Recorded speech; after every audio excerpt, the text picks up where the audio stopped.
Hello and welcome to Boring History for Sleep.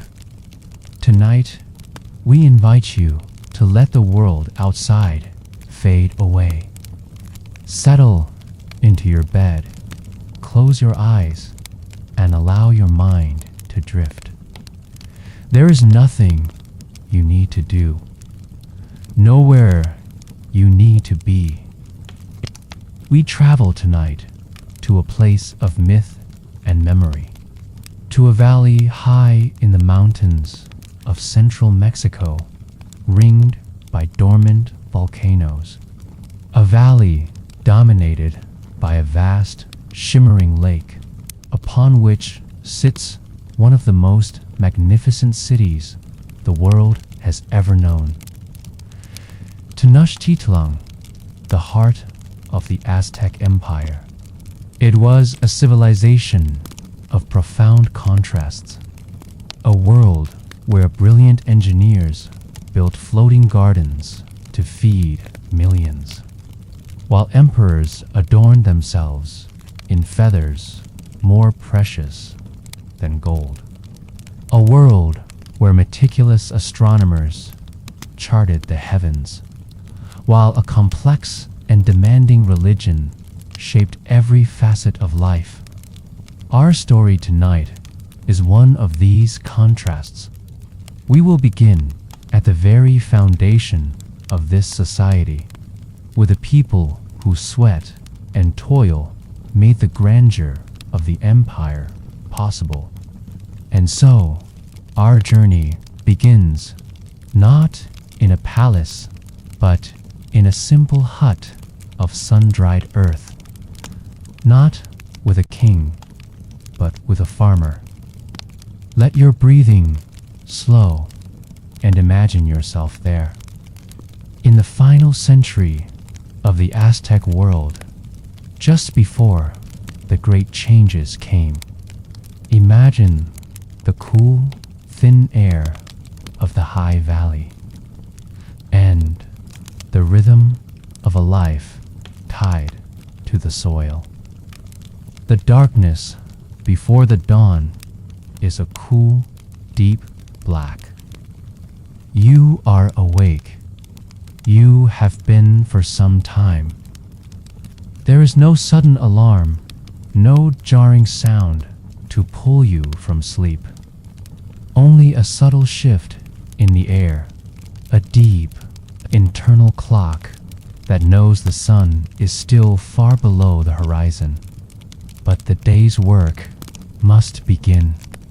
You lie on a simple reed mat, a petlital spread upon the cool, packed earth floor of your home. Your home is a simple structure, a small two-room house made of adobe bricks, a mixture of mud, water, and straw, baked hard by the relentless sun. The roof is thatched with dried grass and maguey leaves, thick enough to keep out the seasonal rains. A single blanket of woven cotton, rough against your skin, is all the covering you have against the pre-dawn chill. The air inside is thick with the lingering scent of wood smoke from last night's fire, a smell that clings to everything you own. You can hear the soft, even breathing of your family sleeping around you in the main room. The takum.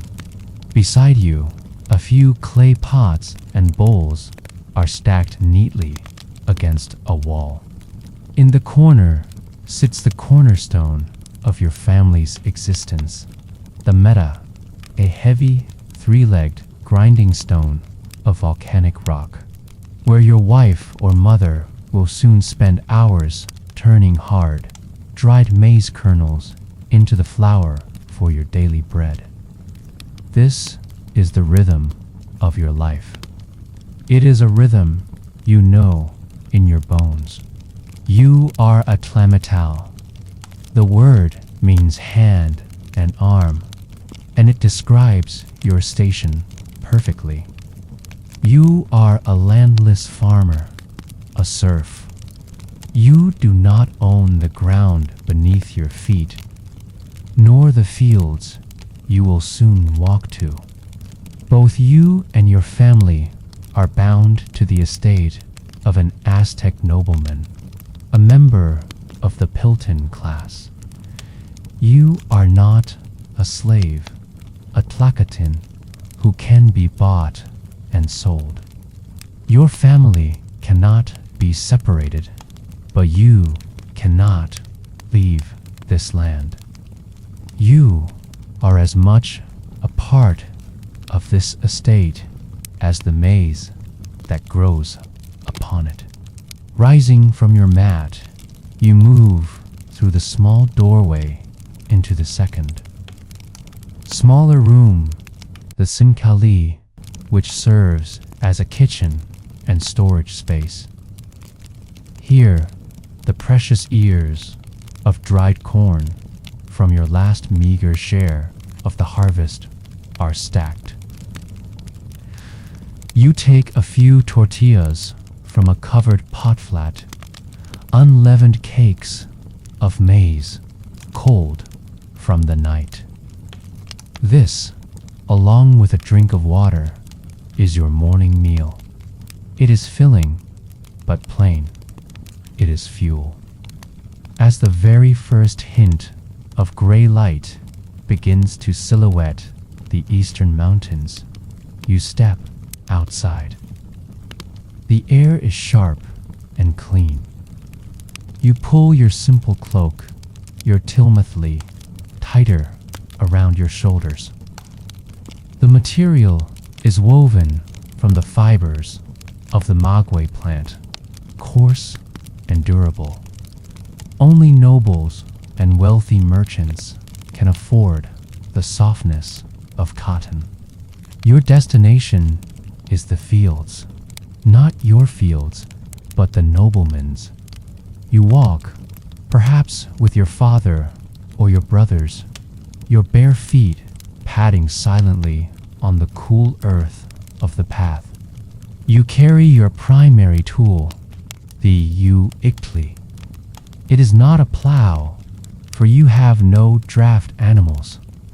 It is a simple, fire-hardened digging stick, sometimes with a small, sharpened blade of stone or copper fitted to its end.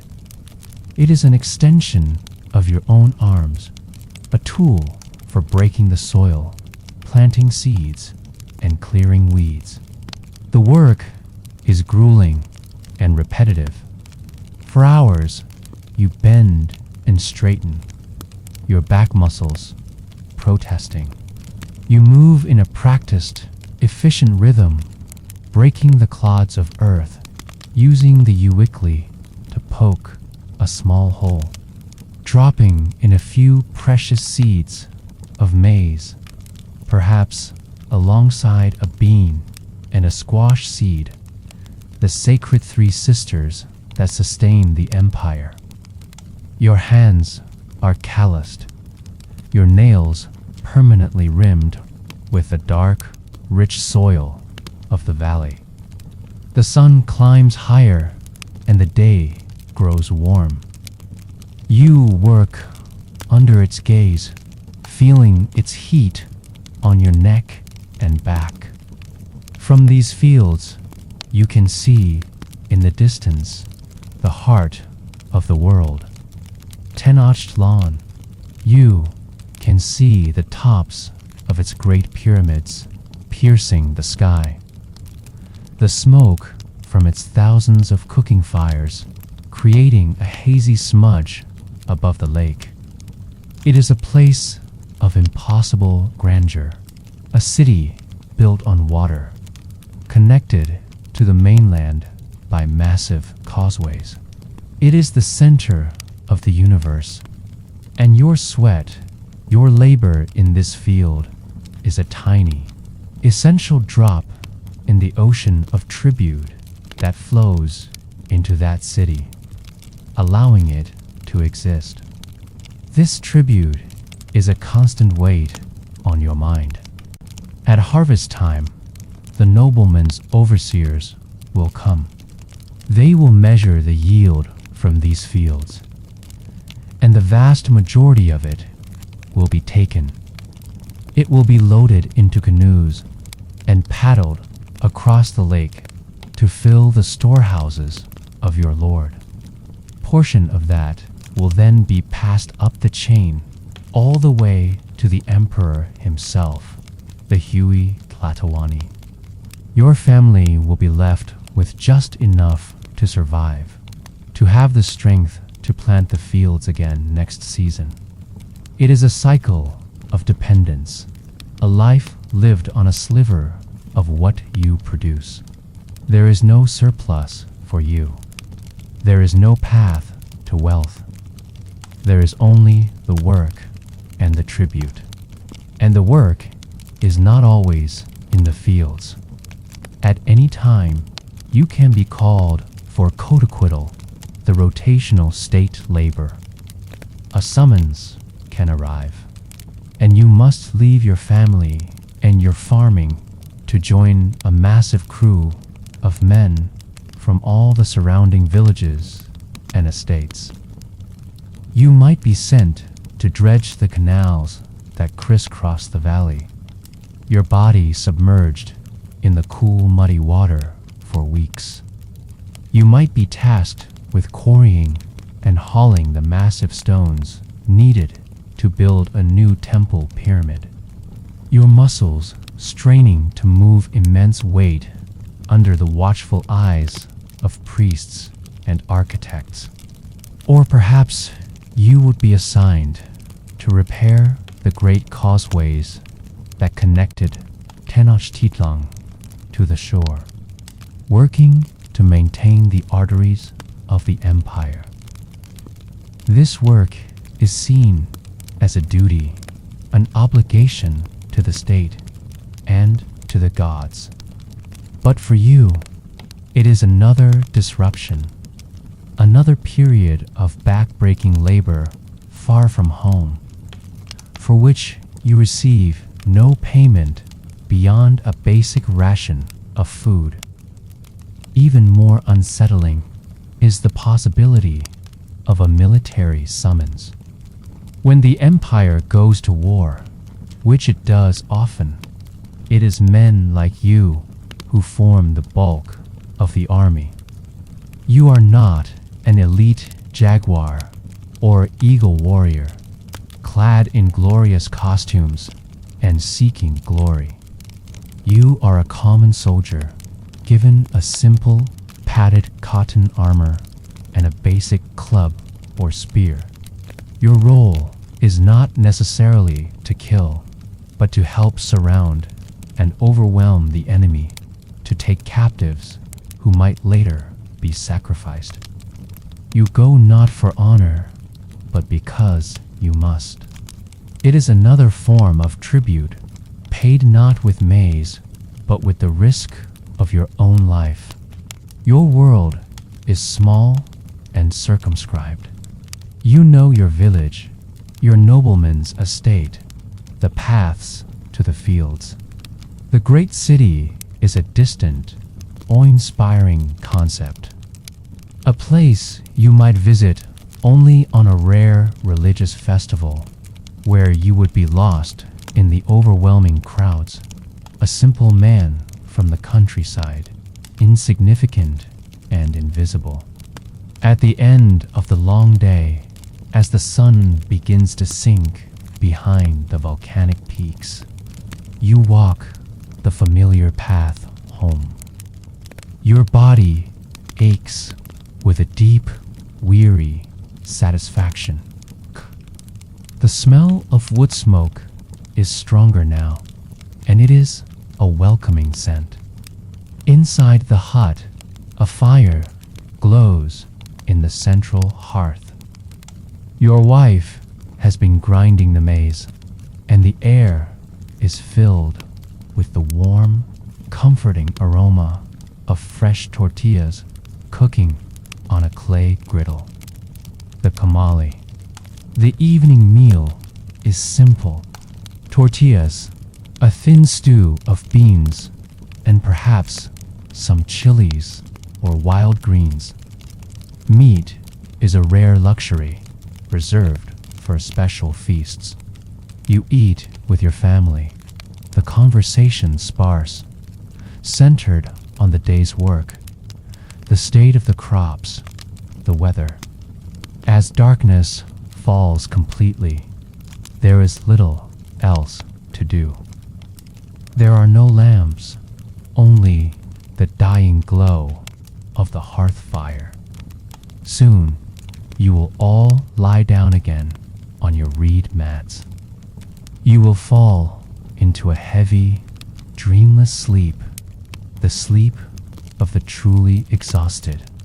You will rest, gathering your strength, because tomorrow, when the sky is still a deep, a star-filled black, you will wake up and do it all again. The rhythm of your life, dictated by the sun and the soil, the noblemen and the gods, continues its endless, predictable, and inescapable cycle. It is a life of service, a life of toil, a life that is the bedrock upon which an empire is built. From the packed earth floor of the farmer's hut, our focus now shifts. We travel from the edge of the empire to its very core. The tribute of maize, the product of that farmer's endless labor, makes its way across the shimmering lake, carried by canoe through a labyrinth of canals until it reaches the storehouses of the great city. And from those storehouses, a portion is taken to sustain the household of the man who sits at the apex of this entire world. Let us leave the humble Tumatul to his rest and turn our attention to the one for whom he toils. Let us enter the sprawling palace complex in the heart of Tenochtitlan, a world of polished stone, manicured gardens, private menageries, and silent servants. A world of immense power, suffocating ritual, and profound loneliness. This is the world of the emperor, the Huey Tlatoani. This is the world of Moctezuma II. Before the arrival of the strange ships, before the men with skin like the moon, Moctezuma II was not a tragic figure. He was one of the most powerful men in the Americas. He ascended to the throne in the year 1502, chosen by a council of nobles, not only for his royal bloodline, but for his reputation as a skilled warrior, a shrewd general, and a devout high priest. His daily life was a universe away from the farmer we just left. He did not wake to the internal clock of a laborer, but to a series of quiet, prescribed rituals. He would be dressed by attendants who were not permitted to look upon his face. His clothes were never worn more than once. Each day he was attired in new, exquisitely woven cotton tunics and cloaks, adorned with the iridescent feathers of tropical birds.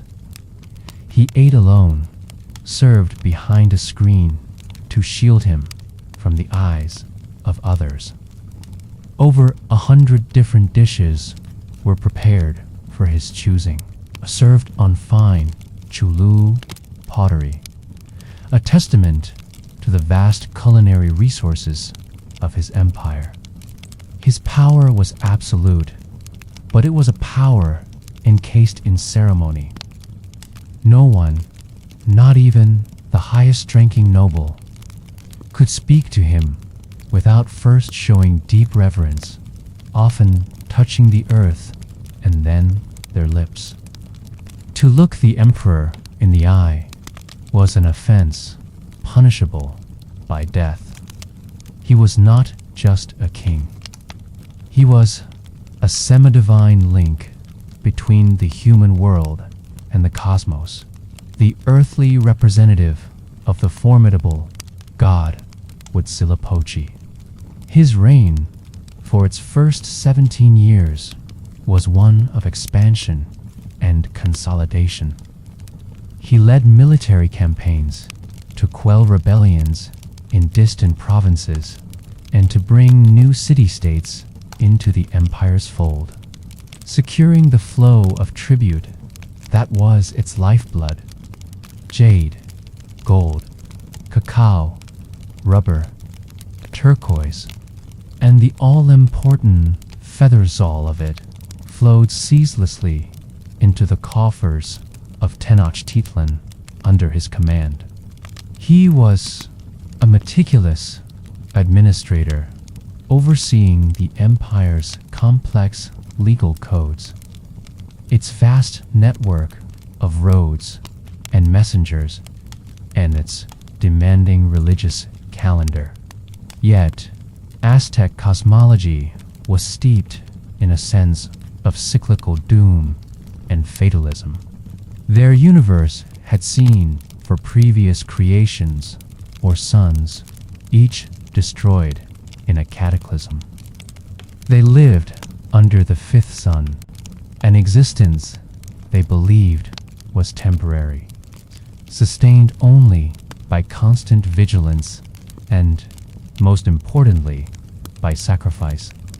Moctezuma, as high priest, was deeply learned in these traditions. He was a thoughtful, intelligent, and deeply pious man, perhaps even prone to a kind of scholarly melancholy. He understood the fragility of the world he commanded, and then the world began to send him signs, or so it was interpreted. A comet, described as a fiery ear of corn, blazed in the sky for a year. The temple of Huitzilopochtli spontaneously burst into flames. The waters of the Great Lake Texcoco boiled and flooded parts of the city. A weeping woman was heard, crying in the streets at night, lamenting the fate of her children. To a modern mind, these isolated, explainable events. To Moctezuma and his priests, they were a terrifying sequence of omens, portents of a great and terrible change. It was in this atmosphere of spiritual dread that the first concrete news arrived, brought by messengers from the coast. They spoke of floating mountains that had appeared on the sea. From these mountains came men with white skin and beards who rode upon giant, hornless deer. They wielded strange staffs that spoke with smoke and thunder, capable of shattering a tree from a great distance. Moctezuma's reaction was not one of simple fear, but of profound religious uncertainty. Ancient prophecies spoke of the return of a deity, Quetzalcoatl, the feathered serpent. This god, it was said, was fair-skinned and bearded, and had sailed east long ago, promising one day to return from that direction to reclaim his kingdom. The year of the stranger's arrival, 1519, corresponded with a year in the Aztec calendar, specifically associated with Quetzalcoatl. Was this leader a man, or was he the returning god? Moctezuma could not be sure. And so, he chose a path of cautious divine diplomacy. He sent emissaries bearing magnificent gifts, discs of solid gold and silver, intricately worked feather art, jewels. These were not gifts of surrender, but of reverence and power. They were meant to honor a potential god, but also to impress and perhaps intimidate a mortal visitor, to show him the wealth and might of the empire and persuade him to depart. The gifts, however, had the opposite effect.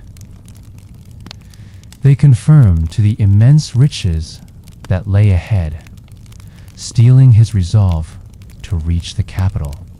The journey of the Spanish toward Tenochtitlan was a slow, deliberate advance that Moctezuma followed with growing apprehension.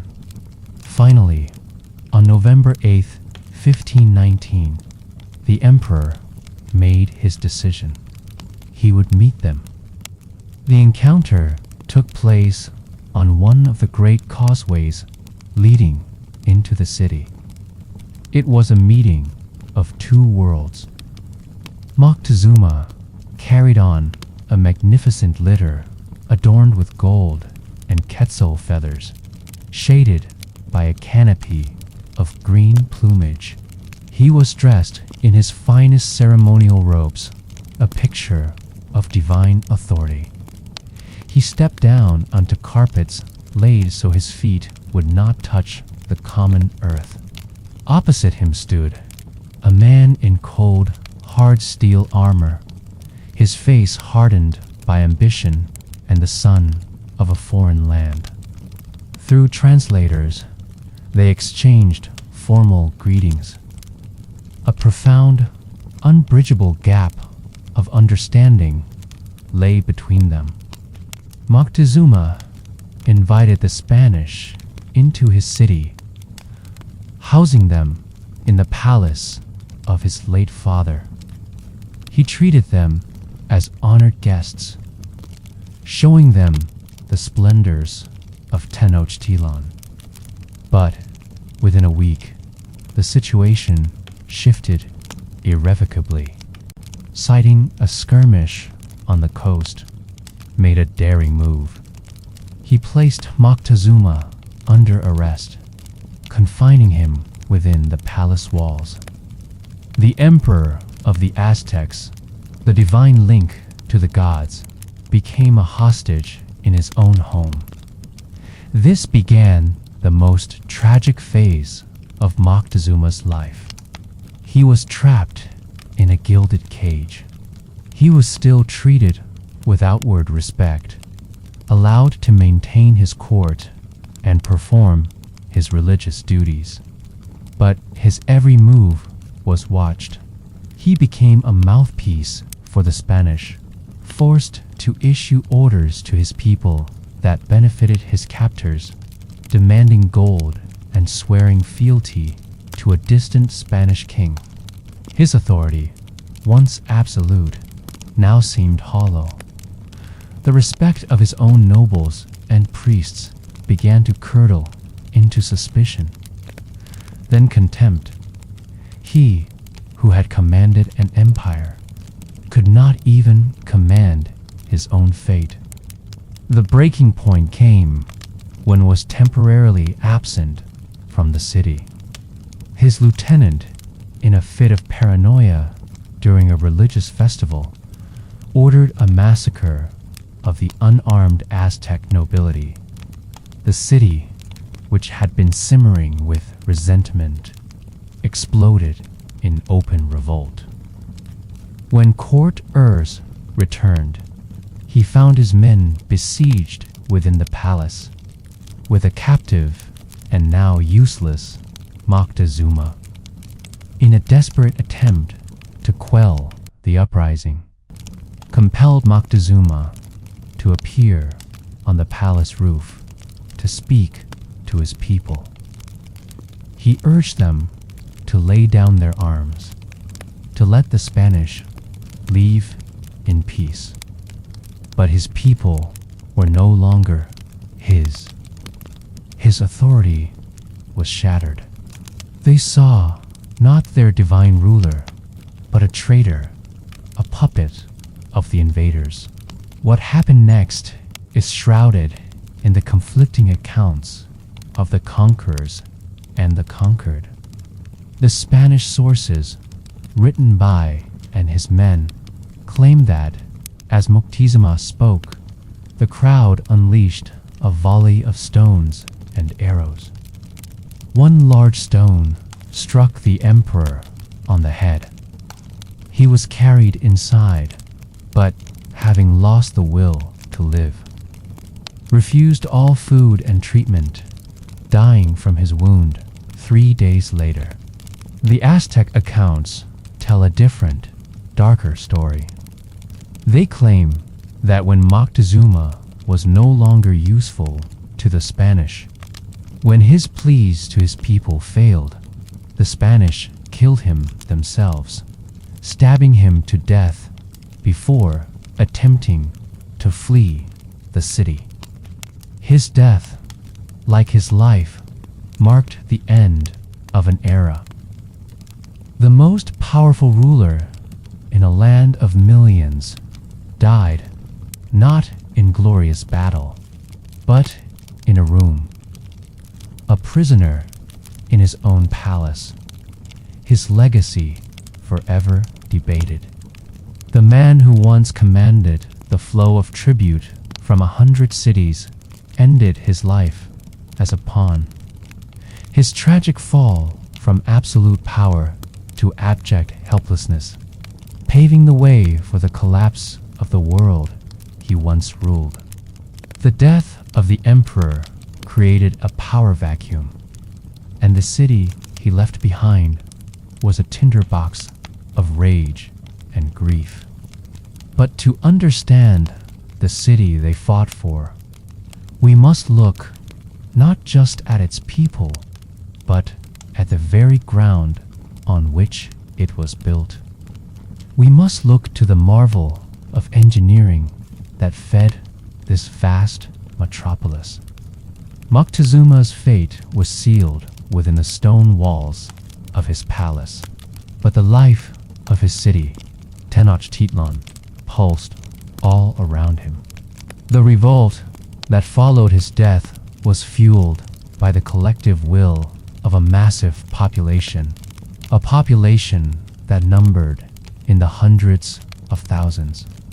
And a fundamental question arises. In a high-altitude valley, on an island in the middle of a saline lake, how did the Aztecs feed so many people? The answer lies not in conventional farming, not in the dry land fields where our Tlamatl toiled for his master. The answer lies in an act of brilliant creation, a system of agriculture so ingenious that it turned a seemingly inhospitable environment into a source of immense bounty. Let us now turn our attention away from the drama of emperors and conquerors and sink our focus into the very foundation of the city's survival. Let us explore the quiet, green, and waterlogged world of the Chinyempas. The term floating gardens is a romantic misnomer, a name given by the astonished Spanish who first saw them. The Chinampas did not truly float. They were, in fact, something far more clever and permanent. Artificial agricultural islands, meticulously built up from the shallow bed of Lake Texcoco.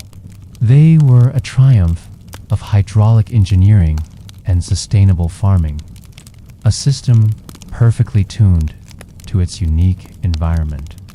Imagine yourself in a canoe, gliding silently through the vast network of canals that separated these garden plots.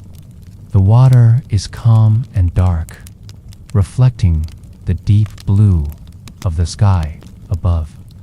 All around you is a vibrant, almost luminous green. The air is humid and smells of damp earth, rich soil, and the sweet fragrance of blossoms. The buzzing of insects and the gentle croaking of frogs form a constant, peaceful chorus. This is the agricultural heartland of the empire, woven directly into the fabric of its capital city. The construction of a chinyampa was a laborious, multi-stage process, a testament to communal effort and long-term planning. First, the farmers would mark out a rectangular area in the shallow parts of the lake, typically about 30 meters long and 2.5 meters wide. They would use posts made from the water-resistant wood of the awot tree, driving them deep into the lake bed to form a sturdy, rectangular fence. Within this fenced-in area, a complex layering process would begin. The first layer was often composed of heavy vegetation and decaying organic matter dredged from the bottom of the canals. Then came the mud. For weeks, workers would scoop up the nutrient-rich mud and sediment from the lake floor and pile it inside the enclosure. They would layer mud with decaying plants. More mud, more plants, building it up, layer by patient layer, until the surface of the new island rose about a meter above the water level. The final, crucial step was the planting of the awot trees at the corners and along the edges of the newly formed plot. These trees, known today as the Aztec or Montezuma willow, were vital. Their dense, interwoven root systems acted as a natural retaining wall, holding the precious soil of the chinampa together and preventing it from eroding back into the lake. Their branches provided shade and acted as a windbreak. The result was a farmer's paradise.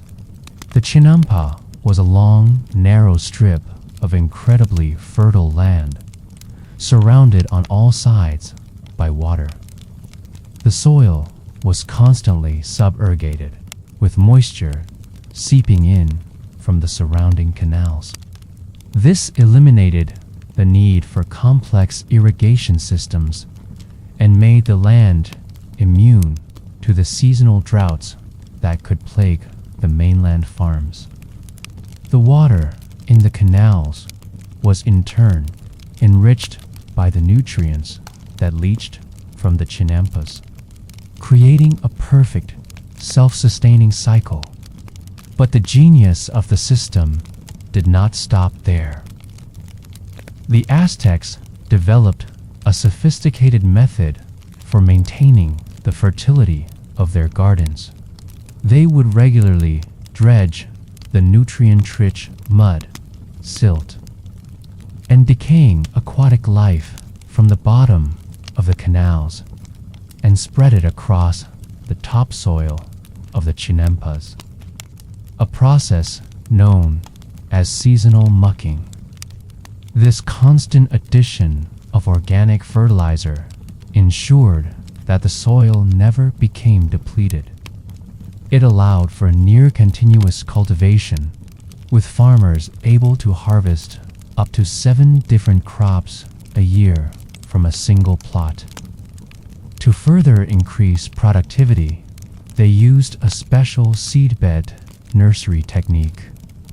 While one crop was growing on the main body of the chinampa, these seedlings would be carefully tended until they were strong enough to be transplanted.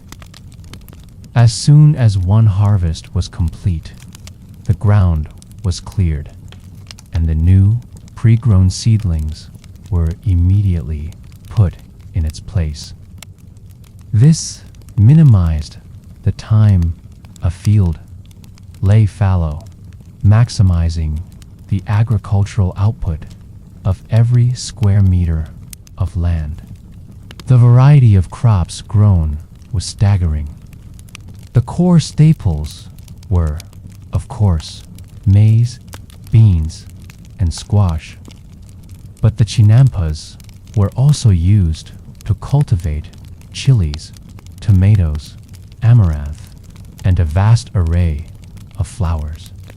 Flowers were not just for decoration. They were essential for religious ceremonies, for tributes to the nobility, and as a cash crop in the city's massive markets. Sight of the chinampas in full bloom, a riot of color from marigolds, dahlias, and countless other species, must have been breathtaking.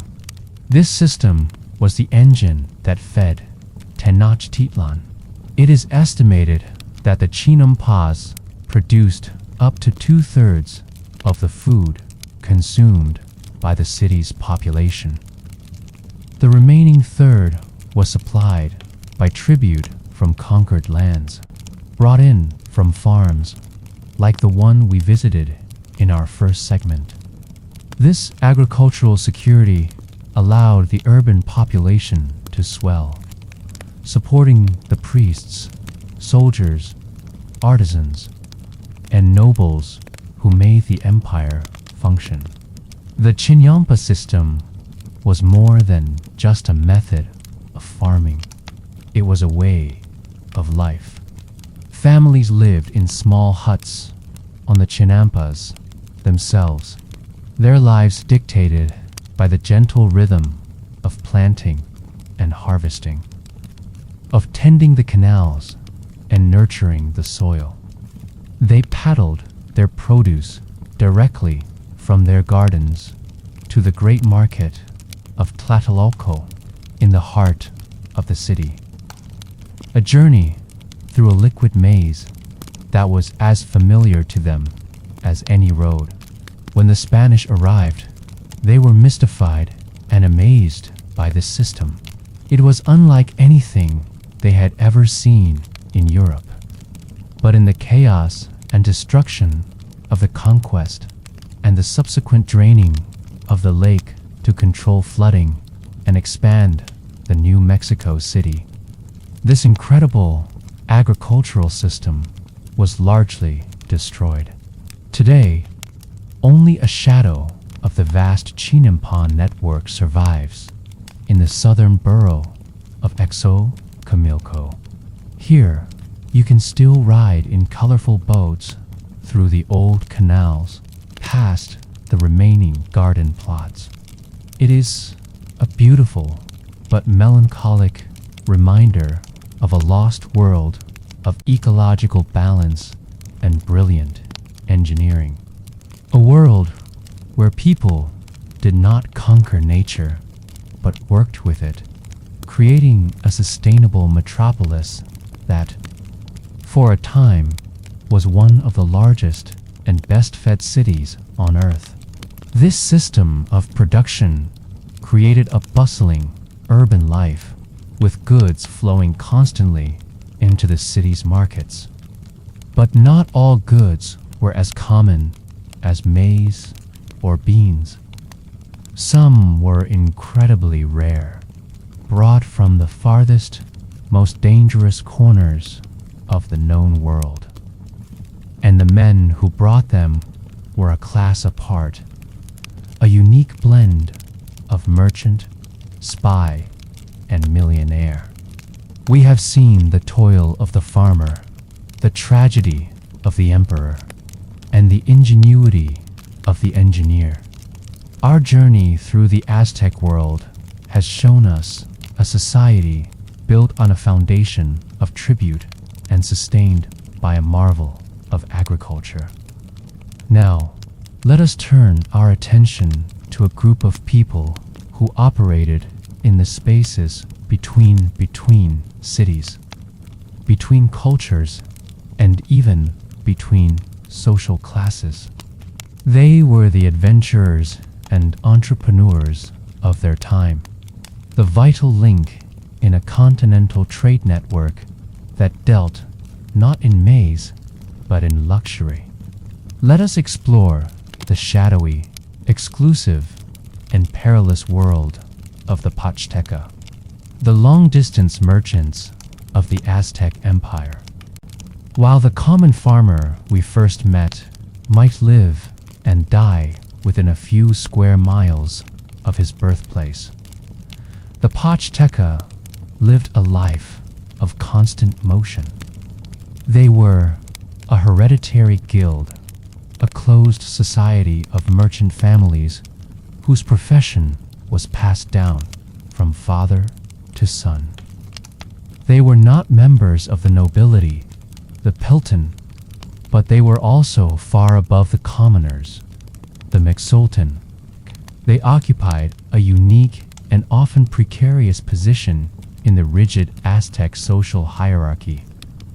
The Pachteca lived in their own dedicated neighborhoods, or Kelpolten, within the major cities, most famously in Tlatelolco, the sister city and market center of Tenochtitlan.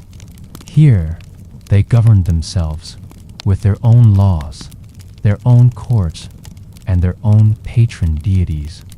They were a nation within a nation, a fraternity bound by shared secrets, shared rituals, and shared dangers. Their primary function was economic. They organized and led vast trading expeditions that would be gone for months, sometimes even years at a time. A caravan would consist of a senior Pachteca leader, his junior associates, and hundreds, sometimes thousands, of porters or tlamima. These porters, each carrying a heavy load supported by a tumpline across their forehead, were the backbone of the expedition, the human equivalent of a fleet of cargo trucks. Their journeys were incredibly dangerous. They traveled on foot, following narrow paths through treacherous mountain passes and dense, suffocating jungles.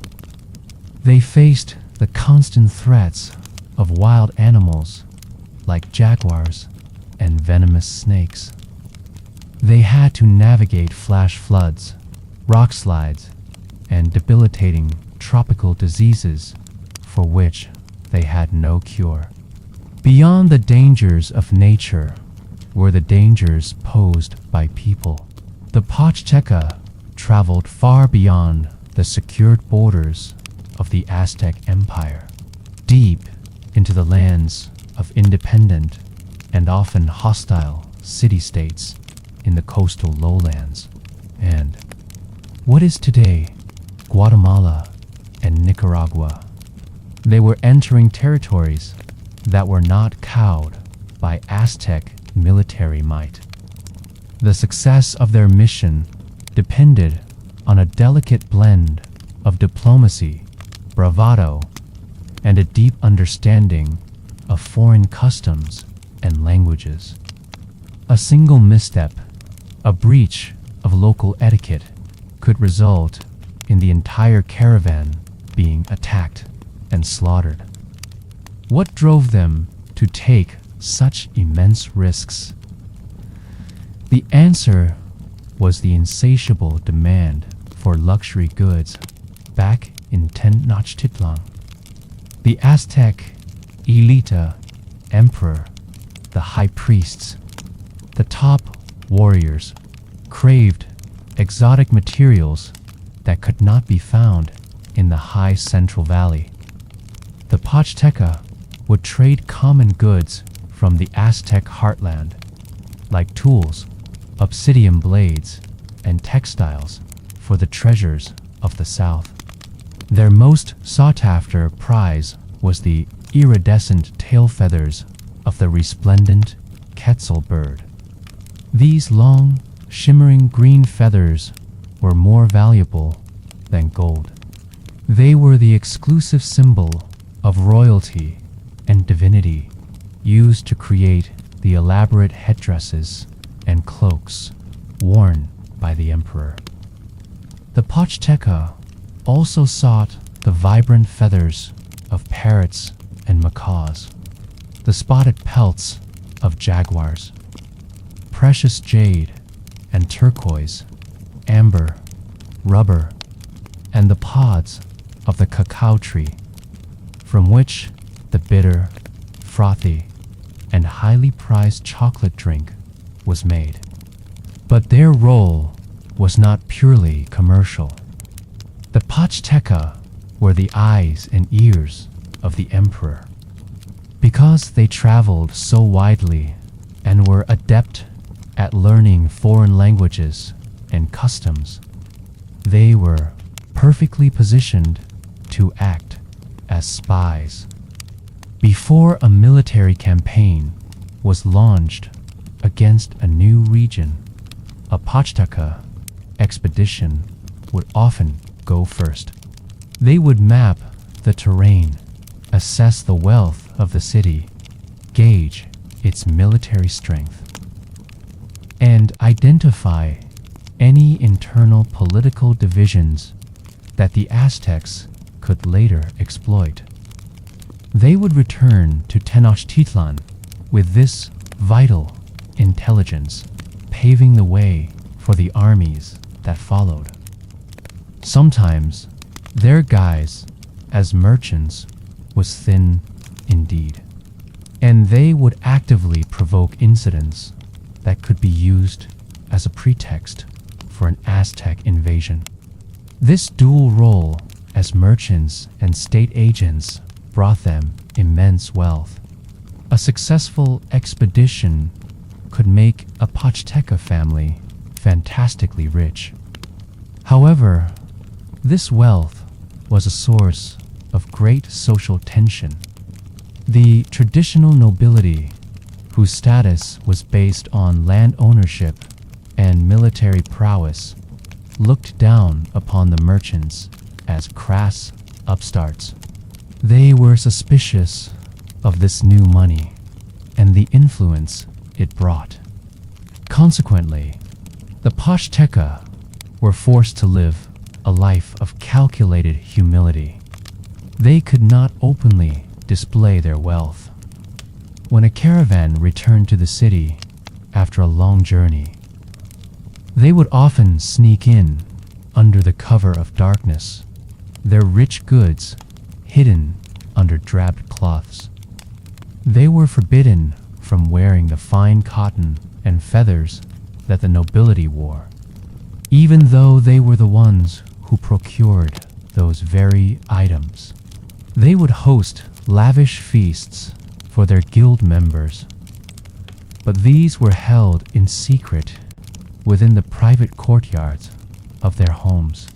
At these banquets, they would give away enormous amounts of wealth, sponsoring rituals and distributing gifts to demonstrate their piety and generosity within their own community. It was a way of laundering their reputation and reinforcing the bonds of their guild. To be seen as ostentatious in public was to invite the dangerous jealousy of the aristocracy, which could lead to accusations of treason and the confiscation of all their property. And so, the successful Pochteca lived a life of profound contradiction. He was a master of the road, a daring adventurer who faced down death in foreign lands. He was a sophisticated diplomat and a cunning spy. He was one of the wealthiest men in the empire, a veritable millionaire by the standards of his day.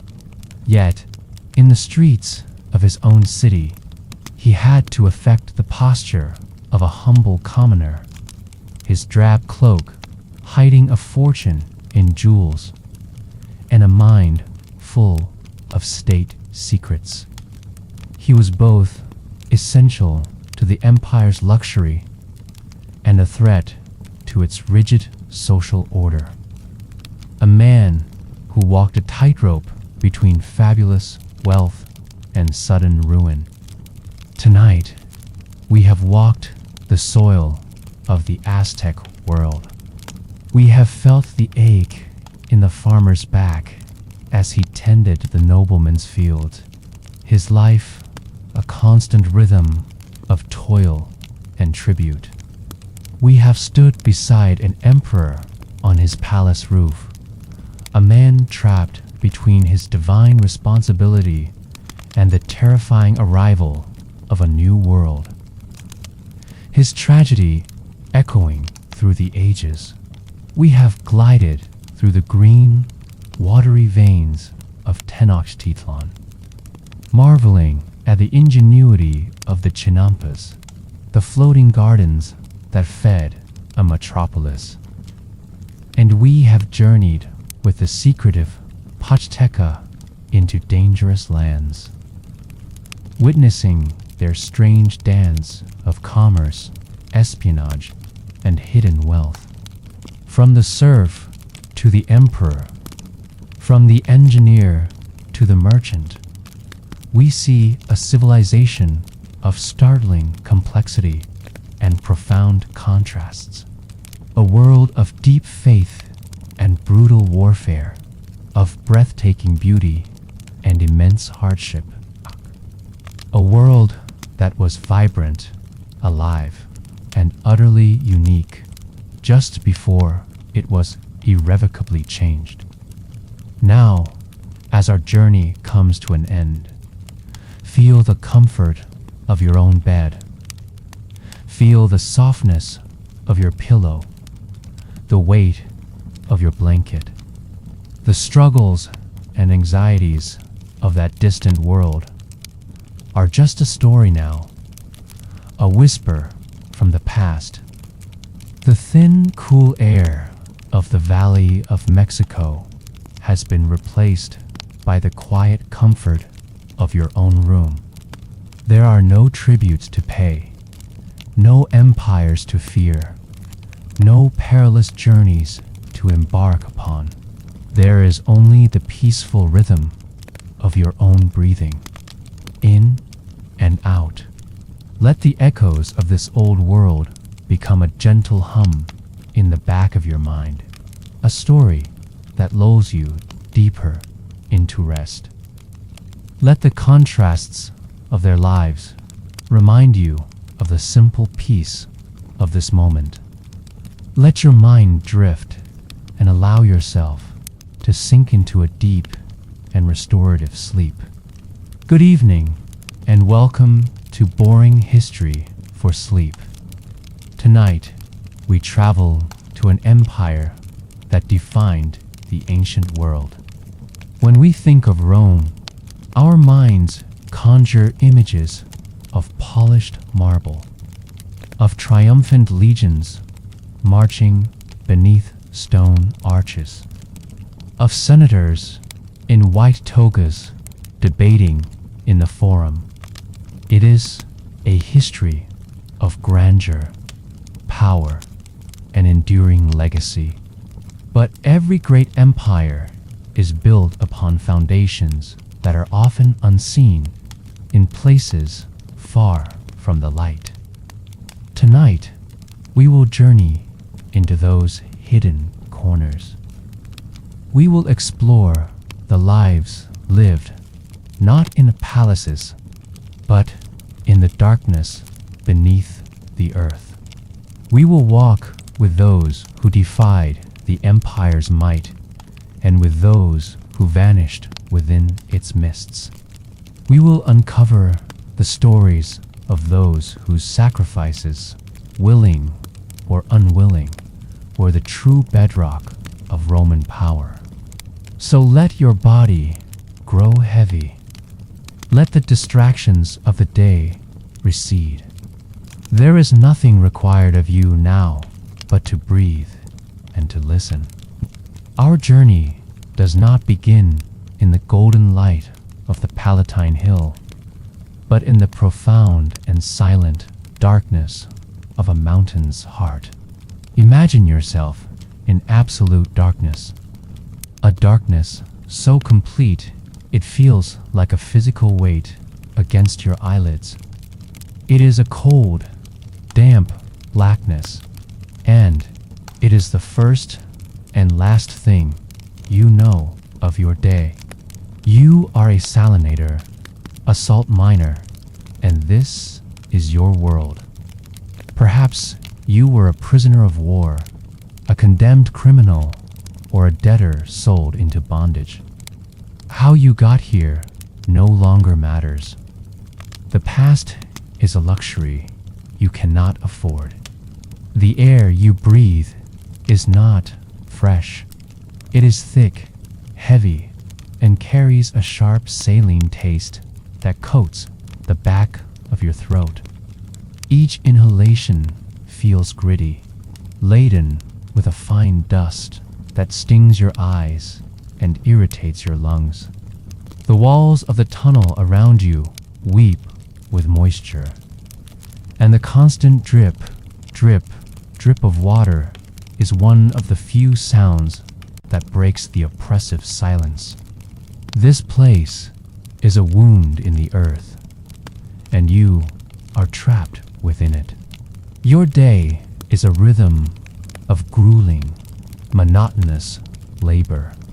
You are given a simple iron pick and a small, flickering oil lamp whose meager light barely pushes back the gloom, casting long, dancing shadows that seem to mock your efforts.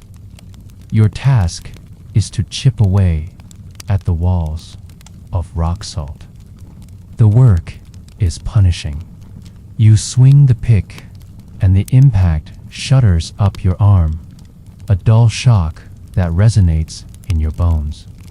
Shard by shard, chunk by chunk, the salt breaks away. It is crystalline and beautiful in the lamplight, a treasure of the earth. To you, it is just rock, heavy, unforgiving rock. Dehydration is your constant companion. The salt-laden air leaches the moisture from your body, leaving you with a desperate, unquenchable thirst. Your rations are meager. A piece of hard, coarse bread and a small allotment of water that never feels like enough. The salt that you are mining, the white gold that is so vital to the empire for preserving food and paying its soldiers' salarium or salary, comes from this very word, this very thing that torments you. The dangers are ever present, but they are quiet dangers.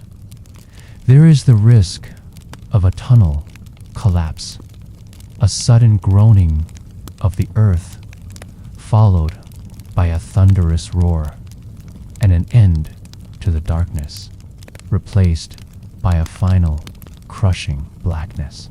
There is the risk of getting lost in the labyrinthine tunnels, your lamp sputtering out, leaving you to wander in the cold dark until your strength gives out. These are not dramatic fears, but a low, constant hum of anxiety beneath the exhaustion.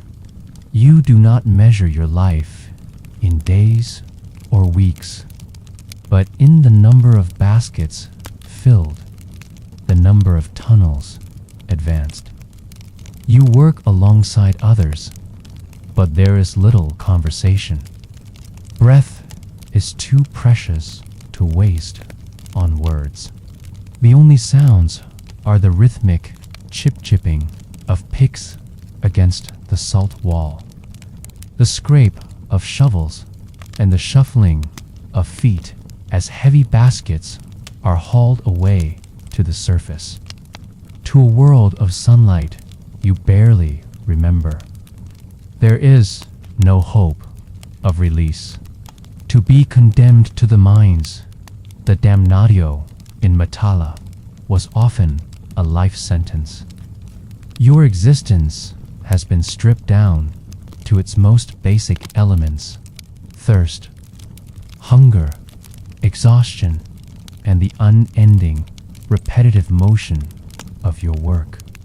You are a ghost in a machine of empire, a nameless, faceless soul whose suffering is transmuted ton by ton into a vital resource.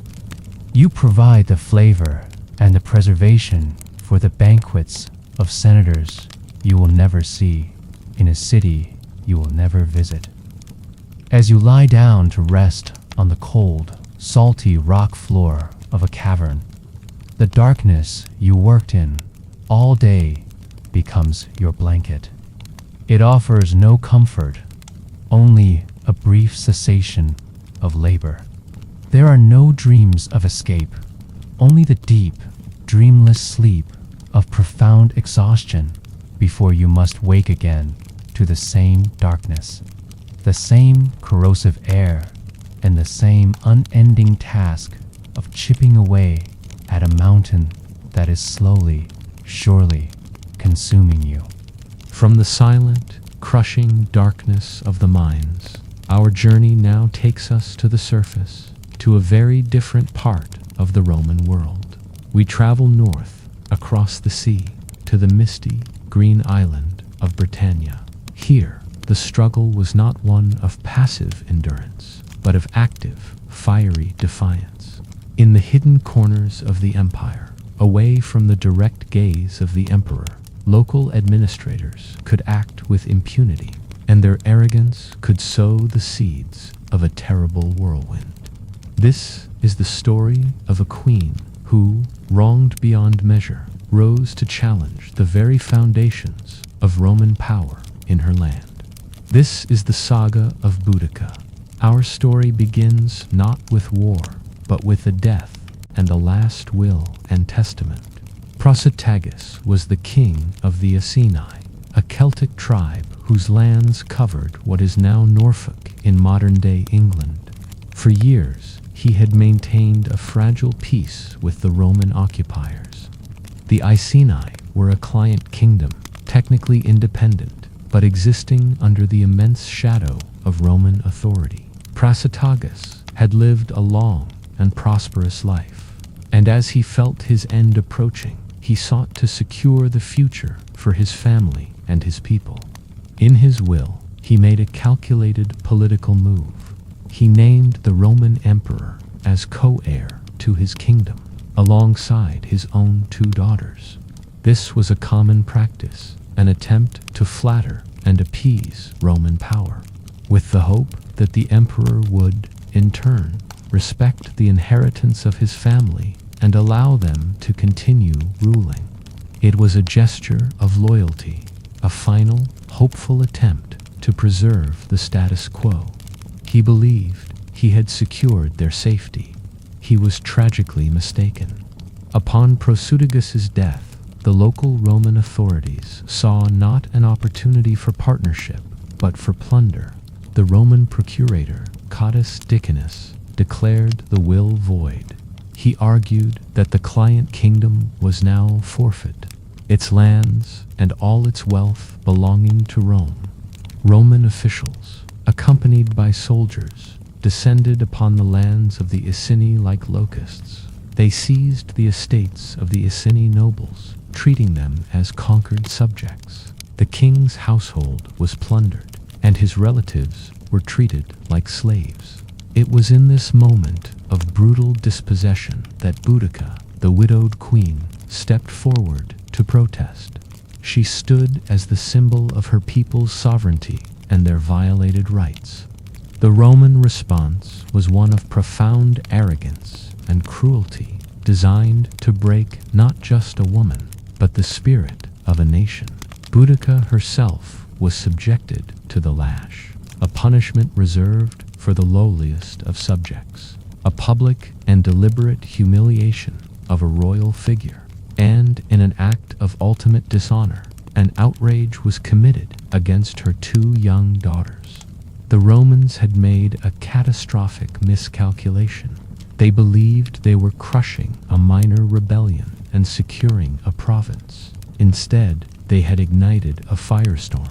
They had taken a proud queen and transformed her into an icon of vengeance. Word of the atrocities spread like wildfire through the forests and villages of Britannia. Grievances that had long simmered now boiled over. The neighboring Trinovantes tribe, who had seen their own lands confiscated to build the Roman colony of Camulodunum, were the first to join her cause. A vast host began to gather, a river of angry warriors flowing towards Boudica. She stood before them, a tall, imposing figure with a torrent of red hair. Her voice, as the historian Cassius Dio described it, harsh and commanding. She spoke not just of her own private grief, but of their collective humiliation, of lost lands, crushing taxes, and the arrogance of the Roman invaders. She had become the living embodiment of their fury. Their first target was Camulodunum, modern-day Colchester.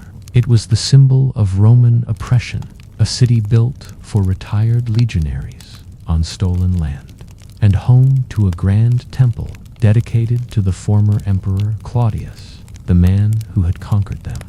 The city was undefended by walls, a testament to Roman overconfidence. Boudica's army fell upon it with unstoppable force. The city was systematically dismantled and burned to the ground. The great temple of Claudius, where the last of the Roman defenders had taken refuge, was besieged, and, after 2 days, it too was consumed by flame. The city and its inhabitants were erased. News of the disaster reached the Roman governor, Gaius Suetonius Paulinus, who was campaigning far away in Wales, destroying a Druid stronghold on the island of Mona. He raced south with his cavalry, but he was too late. He marched towards the next logical target, the bustling commercial port of Londinium.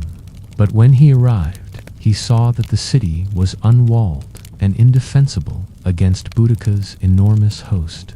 He made a grim, calculated decision. To save the province, he had to sacrifice the city. He abandoned Londinium to its fate, taking with him any who could keep up. Boudica's army descended upon the undefended port. What followed was a repeat of the horror at Camulodunum. The thriving center of commerce was reduced to ash and ruin. From there, the host moved on to Verulamium, modern St. Albans, another pro-Roman settlement, and it too was destroyed. In a few short weeks, Boudica's rebellion had annihilated the 3 most important symbols of Roman presence in Britain. An estimated 70,000 to 80,000 Roman citizens and sympathizers had been killed. The province of Britannia was on the verge of collapse. It was then that Suetonius finally gathered his forces for a decisive confrontation. Though he was vastly outnumbered, his army consisted of perhaps 10,000 men against a Celtic force that may have been over 100,000 strong. He had the discipline and tactics of the Roman legions. He chose his ground carefully, a narrow gorge with a forest to his back, protecting his flanks. The Celtic army was a sea of people, not just warriors, but families who had come to witness what they believed would be a final, triumphant victory. Boudica rode through their ranks in a chariot with her daughters, delivering a final, impassioned speech, urging her warriors to fight for freedom and avenge their wrongs. Then the battle began. The Britons charged forward in a great, tumultuous wave, but the narrow terrain funneled their attack, neutralizing their numerical advantage. The Roman legionaries stood firm, a wall of shields and steel. They unleashed a volley of heavy javelins, the pila, which tore into the charging Britons, disrupting their formation. Then, in disciplined wedge formations, the Romans advanced with their short, stabbing swords, the gladius. The result was a terrible, one-sided slaughter. The Celtic charge was broken, and the ensuing panic was amplified by the wagons of their own families, which blocked their escape. The rebellion was crushed in a single, brutal afternoon.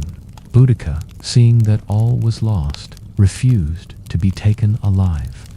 To avoid the humiliation of being paraded in a Roman triumph, she took poison, a final act of defiance. Her great, fiery rebellion was over, but her name would echo through history, a timeless and powerful symbol of a people's fight for freedom against an overwhelming force. Boudica's rebellion was a fire that burned with incandescent rage and was extinguished with brutal Roman efficiency. It was a story with a clear, if tragic, ending. But not all stories from Roman Britain are so cleanly resolved. Some simply fade away, leaving behind a silence that has baffled historians for centuries. While Suetonius Paulinus was suppressing one threat, another legion stood guard on the northern frontier, a bulwark against the untamed tribes of Caledonia. This was Legio IX Hispana, the Ninth Legion. And sometime in the early 2nd century, they walked into the mists of history and never walked out. The story of the Ninth Legion is the story of a tough veteran unit with a long and storied history. Their name, Hispana, likely came from their service in Spain. They had fought alongside Julius Caesar in Gaul. They were one of the 4 legions that formed the Claudian invasion force of Britain in 43 AD. They had even suffered a near disaster during Boudica's rebellion, when a detachment sent to relieve Camulodunum was ambushed and almost entirely wiped out. They were survivors, a hardened legion accustomed to the damp, difficult warfare of Britain's frontiers. By the early 2nd century, the Ninth was stationed at a fortress called Iberacum, which we now know as the city of York. This was a critical post, the primary military base for the control of northern Britain. From here, they projected Roman power, pushing back against the Celtic tribes of the north. The last definitive, datable record of the Ninth Legion in Britain comes from the year 108. It is an inscription on a stone gateway at Iberacum, recording that the legion rebuilt it. After that date, the clear historical trail goes cold. When we next get a detailed list of the Roman army's legions from around the middle of the 2nd century, the Ninth is conspicuously absent. A unit of 5,000 elite, heavily armed soldiers does not simply vanish without a trace. Their disappearance has become one of Rome's most enduring military mysteries, a historical vacuum that has been filled with countless theories and romantic legends. The most popular and dramatic theory holds that the legion was destroyed in a catastrophic battle.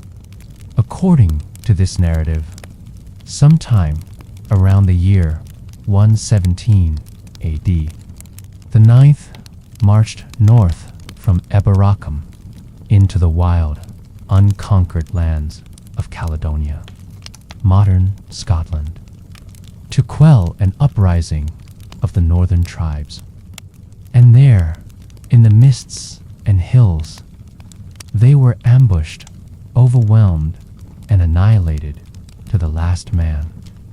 This theory gained immense popularity in the 20th century, most famously captured in Rosemary Sutcliffe's novel, The Eagle of the Ninth. It's a compelling story, one that explains the legion's disappearance and also provides a neat reason for the construction of Hadrian's Wall, which began just a few years later in 122 AD. The wall, in this version of events, was a reaction to the disaster, a defensive measure to hold back the tribes who had destroyed one of Rome's finest legions. However, the archaeological evidence for this dramatic last stand is tantalizingly thin. No great battlefield has ever been found. There is no mass grave of Roman soldiers, no discovery of a trove of Ninth Legion equipment in a Scottish hill fort. While a lack of evidence isn't evidence of absence, the complete silence is puzzling for an event of such magnitude. This has led to other, more mundane, but perhaps more likely, theories. One possibility is that the legion, or at least a large part of it, was transferred from Britain to another, more volatile frontier. In the early 2nd century, the Roman Empire was fighting serious wars elsewhere, particularly on the Rhine frontier against Germanic tribes and in the east in Judea. During the Bar Kokhba revolt of 132 AD, it's plausible that the Ninth, or at least its core units, were redeployed to one of these hotspots and suffered heavy casualties there, eventually being disbanded or merged with another legion. Some fragmentary archaeological evidence seems to support this. Tiles stamped with the legion's insignia have been found at Nijmegen in the modern Netherlands. However, these finds are not definitively dated, and they could represent a small forward party rather than the entire legion. Other, more contested finds, such as an officer's personal effects, have been claimed to place members of the Ninth on the Danube frontier. A third theory is even less dramatic. The legion may have simply been disbanded. Legions that suffered disgrace, mutiny, or simply severe casualties that rendered them ineffective were sometimes quietly removed from the official army list. Perhaps the Ninth was involved in some unrecorded disaster or mutiny that was so shameful, the Roman authorities chose to erase them from the records, striking their name from the roll call of the army. So what really happened to Legio X Hispana? Were they wiped out in a single bloody battle in the Scottish mists? Were they transferred piecemeal to other frontiers, slowly bleeding to death in the endless cycle of border wars? Or were they disgraced and quietly erased from history? The truth is, we simply do not know. The evidence is scarce, fragmentary, and open to interpretation. The mystery of the lost Ninth Legion endures because it speaks to the nature of frontiers and the limits of empire. It reminds us that even for a power as mighty as Rome, the world was full of unknown and dangerous places. The Ninth Legion walked into one of those places, or perhaps several, and their story unraveled, leaving behind only their name, a handful of stone inscriptions, and a silence that has lasted for nearly 2,000 years. The stories of the Roman world are so often stories of contrast. The darkness of the salt mine and the bright, bloody fury of the battlefield. The silent mystery of a lost legion and the rigid, ordered life of the city. Our journey now takes us from the misty fringes of the empire to its very heart, to the city of Rome itself. And here, in the center of political and military power, we find a small group of women who held a unique and paradoxical position. They were revered above all others, yet lived under the shadow of a terrifying law.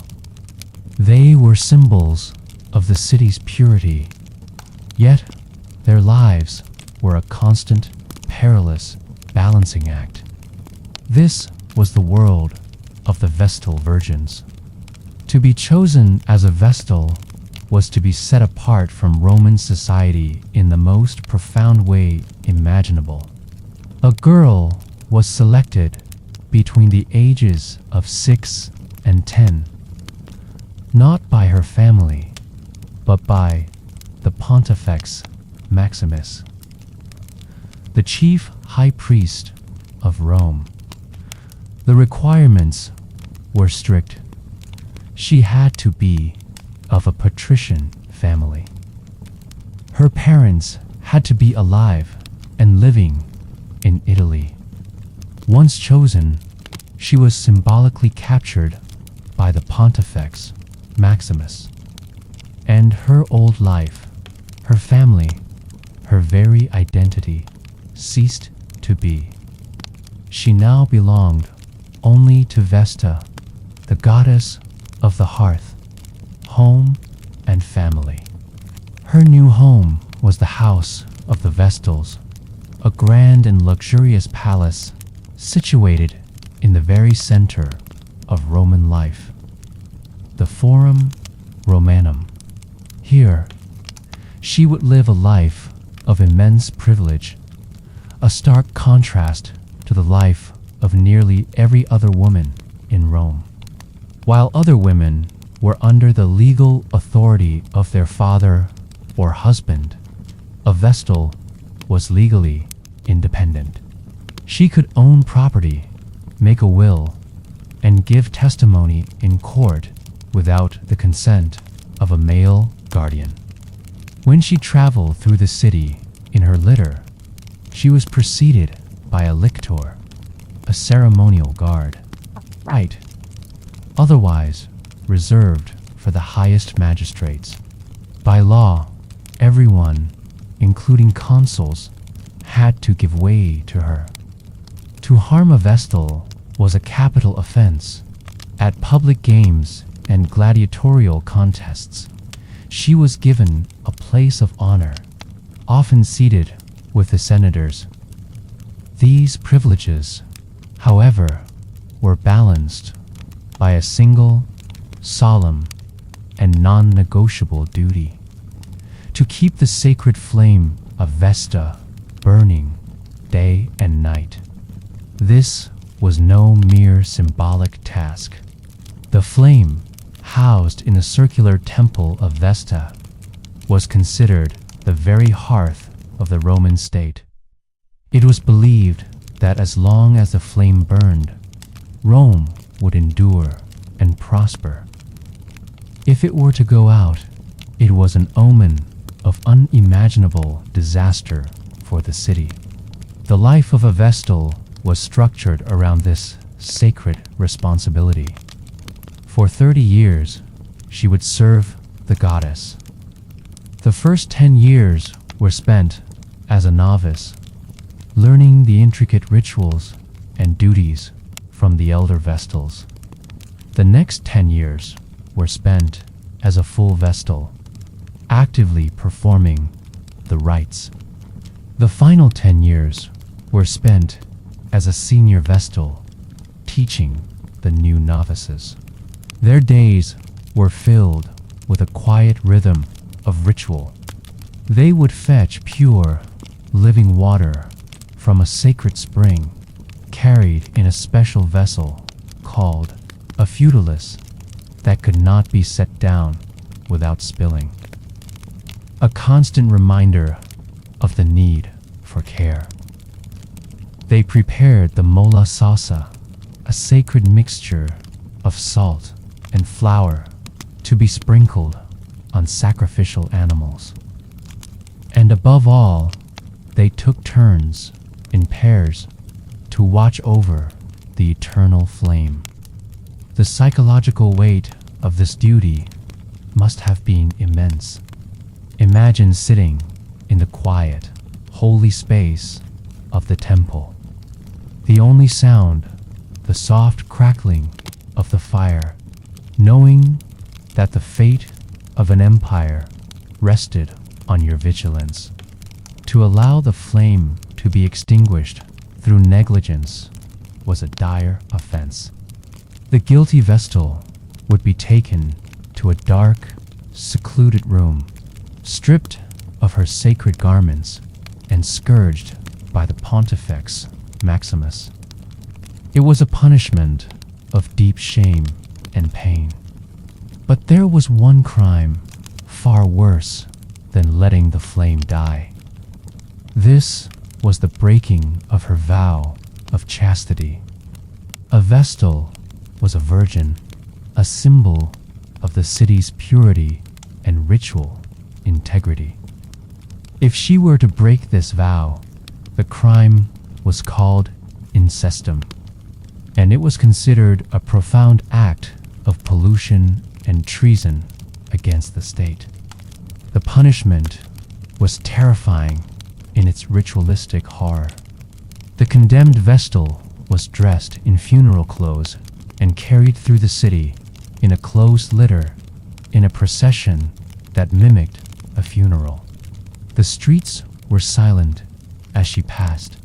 She was taken to the Campus Celeratus, the evil field just inside the city walls. There, a small underground vault had been prepared. Inside was a simple couch, a lamp, and a meager portion of bread, water, milk, and oil. The Vestal was forced to descend a ladder into this subterranean chamber. Once she was inside, the ladder was removed, and the entrance was sealed with earth, entombing her alive. The logic was that she could not be executed by human hands, as her body was sacrosanct. So instead, she was given back to the earth, left to perish in the darkness. Her male partner, if discovered, would be flogged to death in public. After completing her 30 years of service, a Vestal was free to leave. She could marry, have a family, and live a normal life, though few chose to do so. After a lifetime of reverence, privilege, and ritual. Returning to the ordinary world of a Roman matron may have seemed a pale existence. The Vestal Virgins occupied a space of profound contradiction. They were the most revered women in Rome, yet they were prisoners of their sacred duty. They enjoyed freedoms and privileges unheard of for their gender, but lived under the constant threat of a horrific death. Their lives were a testament to the Roman obsession with ritual order and the belief that the fate of their mighty empire was tied to the purity of a single flame and the vigilance of the 6 women chosen to guard it. From the suffocating darkness of a salt mine to the sacred glow of Vesta's fire, our journey through the Roman world has shown us an empire of stark contrasts. We have seen the cost of its resources, the fury of those it conquered, the mysteries it left behind, and the rigid piety that underpinned its very existence. These stories, lived in the shadows of the great monuments, are what give the empire its true depth and texture. They remind us that history is not just made by emperors and generals, but by the countless, often nameless, individuals caught within its powerful currents. Now, as these ancient tales fade, let yourself feel the peace of the present. The struggles of the miner, the queen, the legionary, and the priestess are long past. Their world of marble and mist has given way to the simple comfort of your own quiet space. There is nothing more to see, nothing more to do. Allow the silence to deepen and let the great, slow tide of history carry you gently into sleep. Tonight, we invite you to settle in, to let the weight of your day begin to fade, and to allow your mind to drift back in time. We are journeying to the Viking Age, a time often painted in broad, violent strokes, horned helmets, and glorious battles. But as with all history, the loudest stories are seldom the most common ones. Beyond the sagas of kings and warriors lies a world of quiet routine, of silent struggle, and of lives lived in the long shadows cast by the great longhouses. Tonight, we will explore that world. We will step away from the battlefield and into the hearth, away from the yard and into the lives of those who served him. We will feel the chill of the Nordic morning, not as a raider setting sail, but as someone whose world was defined by the needs of others. So, find a comfortable position. Close your eyes if you wish. There is nothing you need to do now but listen, and let the currents of the past carry you gently toward rest. Our journey begins not with a sword, but with the cold, hard floor of a longhouse before the dawn. Imagine yourself waking, but there is no gentle sunlight, no slow stirring from a warm bed. Instead, the first sensation is the cold, a deep, biting cold that seeps up from the hard-packed earthen floor beneath you. You are lying on a thin bed of straw, perhaps with a single, coarse woolen blanket pulled tight around your shoulders. You are in the darkest, coldest part of the longhouse, furthest from the central fire pit, whose embers now glow a faint, sleepy orange far down the hall. The air is thick. It carries the scent of damp earth, of stale wood smoke, of sleeping bodies, and the faint, ever-present smell of the livestock that often shared a portion of these great halls. The only sound is the soft breathing of others around you, the occasional snore from one of the free folk on their raised wooden platforms, and the whisper of the wind finding its way through the cracks in the timber walls. This is your world. You are a thrall, a slave. Your name, the one your mother gave you, is a distant memory, a ghost of a word from another life, another land. Here, you are simply a possession, as much a part of the Jarl's wealth as his cattle or his silver arm rings. Your day begins long before the master's. You rise in the near darkness, your movements quiet, practiced. There is no time for thought, only for work. Your first task is often the cornstone. It is a heavy, circular stone that you must push round and round over a stationary one below. Into the top, you pour dried grains, oats, barley, rye, and you begin to grind. The motion is relentless, hypnotic. Your shoulders and back ache with a familiar, dull fire. The sound is a gritty, rhythmic scraping, a sound that will fill hours of your day every day. It is the sound of bread being made. Bread you will likely only taste the scraps of. As you work, you might see the Jarl's wife or daughters begin to stir, coming to the fire, their faces warm in its growing light. You keep your eyes down.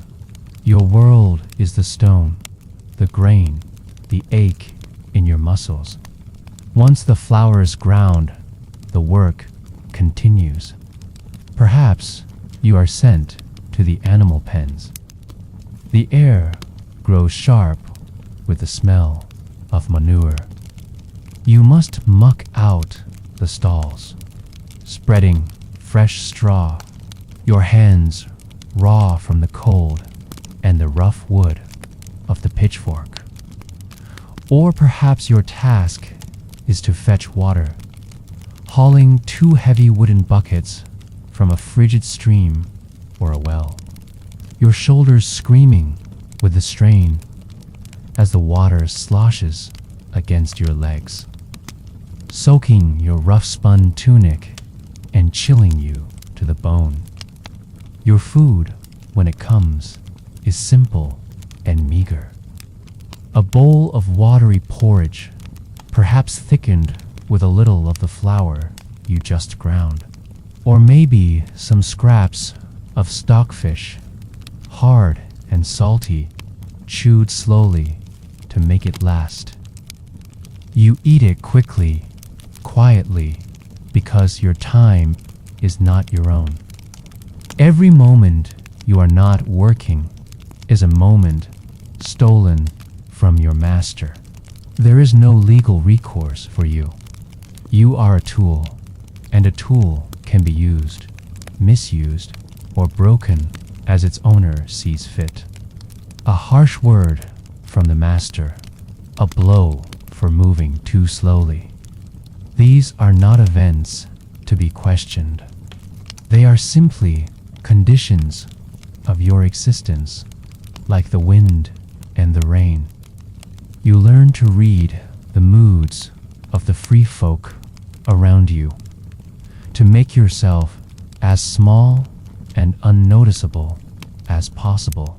You learn that survival lies in invisibility.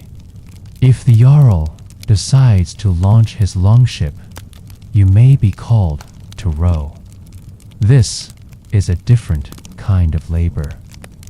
You sit on a hard wooden bench, the sea spray in your face, the salt crusting on your skin. You pull the heavy oar in time with the others, your body a machine, part of the ship's engine. The rhythm is punishing, a brutal cadence that goes on for hours, for days. You see new lands, yes, but only as a backdrop to your own exhaustion, your own servitude. These shores are not places of opportunity for you, but places where more people like you might be captured, their lives torn apart, just as yours was. At the end of a long, exhausting day, you return to your place on the cold floor. The central fire is bright and loud now, the longhouse filled with the laughter and talk of the Jarl's family and warriors as they feast. The smell of roasting meat hangs in the air, a scent so rich it makes your stomach ache. But it is not for you. You are outside that circle of light and warmth. Only comfort is the promise of a few hours of dreamless exhaustion before the cold wakes you again, and the rhythm of your life, the relentless, grinding rhythm of the thrall, begins once more. Your body is not your own. Your time is not your own. Your life is not your own. It is a slow, quiet, and profound fading of the self, a boring history written in sweat and silence. The life of the thrall was a story written by others, a path dictated by chains both visible and invisible. Their world was small, confined by the walls of the longhouse and the will of their masters. But in this same era, other lives were defined by an opposite impulse, a fierce, often violent independence, a refusal to be confined by any law or any shoreline. These were the lives of men whose ambition and temper were as vast as the northern seas they sailed. And few personify this restless spirit more than a man named Eric Thorvaldsson, though we know him better as Eric the Red. Eric's story, like so many from this age, begins with trouble. He was born in Norway around the year 950, into a world where a man's honor was his most valuable possession, and slights were often answered with steel. His father, Thorvald Asfeld's son, became embroiled in a dispute that ended, as they so often did, in manslaughter. For this crime, Thorvald was exiled from Norway. He gathered his family, including the young Eric, and sailed west, seeking a new life in the stark, volcanic landscape of Iceland. Here, in this new land, settled by fellow Norsemen, Eric grew into a man. He inherited his father's fiery temper and a restless heart. He married a woman of good standing, named Hildur, and established his own farm, which he called Ir. For a time, it seemed he might live a settled life. He had land, a wife, and a growing family. But the past has a long shadow, and the patterns of one generation often repeat in the next. The trouble began, as it often did, over something small. A few of Eric's thralls, the very same kind of people whose lives we just explored, were working on a hillside when they accidentally caused a landslide. The rock and earth tumbled down, destroying the farm of a neighbor named Valthjof. Valthjof's kinsman, Eolf the Foul, retaliated not by seeking legal judgment, but by killing the thralls responsible. For Eric, this was an attack on his property and his honor. He, in turn, sought out Eolf and killed him. The cycle of violence had begun. Eric also killed another man, Huff the Dueler, in this same dispute. The families of the slain men brought the case before the local assembly, the Thing, and Eric the Red, like his father before him, was banished from the region. He moved his family to another part of Iceland, to the islands of Oxney and Sudbury. Here, he tried again to build a life, but his past and his nature followed him. He entrusted his setstone, his high seat pillars, sacred carved beams imbued with familial and spiritual significance, to a neighbor named Thorgest for safekeeping. When Eric had built his new home, he went to retrieve them, but Thorgest refused to give them back. Another feud was ignited. Eric went to Thorgest's home and simply took the pillars. Thorgest and his sons gave chase. In the ensuing fight, Eric's temper flared once more, and he killed 2 of Thorgest's sons. Now, he was no longer just a local problem. This second case of manslaughter was brought before the Great Althing, the General Assembly of all of Iceland. The verdict was absolute. For his crimes, Eric the Red was declared a full outlaw. He was sentenced to 3 years of exile from all of Iceland. He had nowhere left to run in the known world. So, he decided to sail off the map entirely. Eric had heard stories, whispers among sailors, of a vast land to the west, sighted decades earlier by a mariner named Gunnbjörn Olfsson, who had been blown off course. While other outlaws might have sailed east to Norway, Eric's gaze was fixed on the unknown horizon. He gathered his family and a small, loyal crew, prepared his longship, and sailed due west into the icy emptiness of the North Atlantic. The journey was a testament to Norse seamanship, guided by the sun, the stars, and an intimate knowledge of sea currents and bird flight.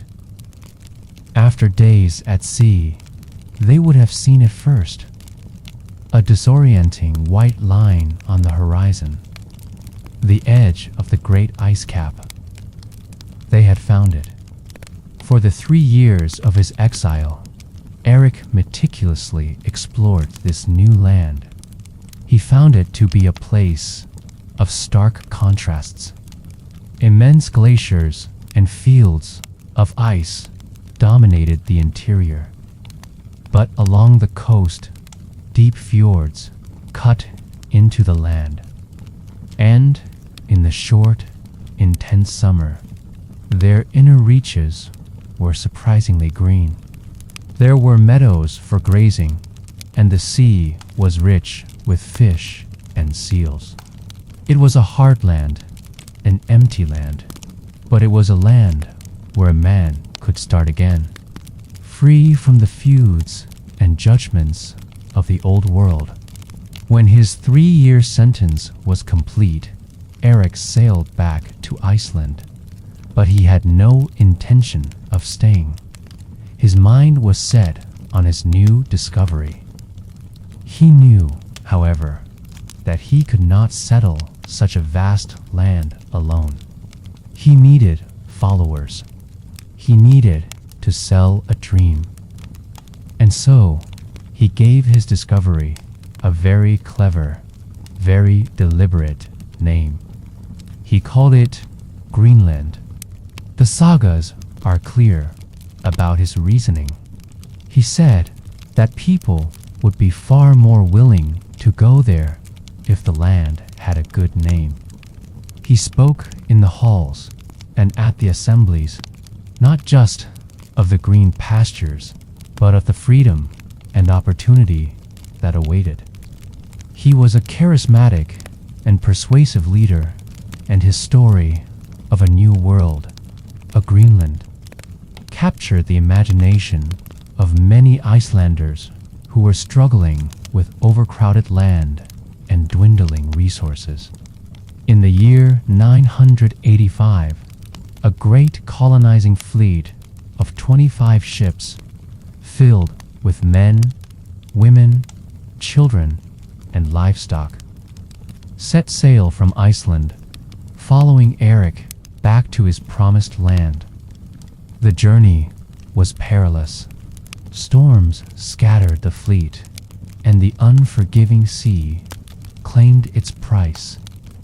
Of the 25 ships that left, only 14 are said to have arrived safely in Greenland.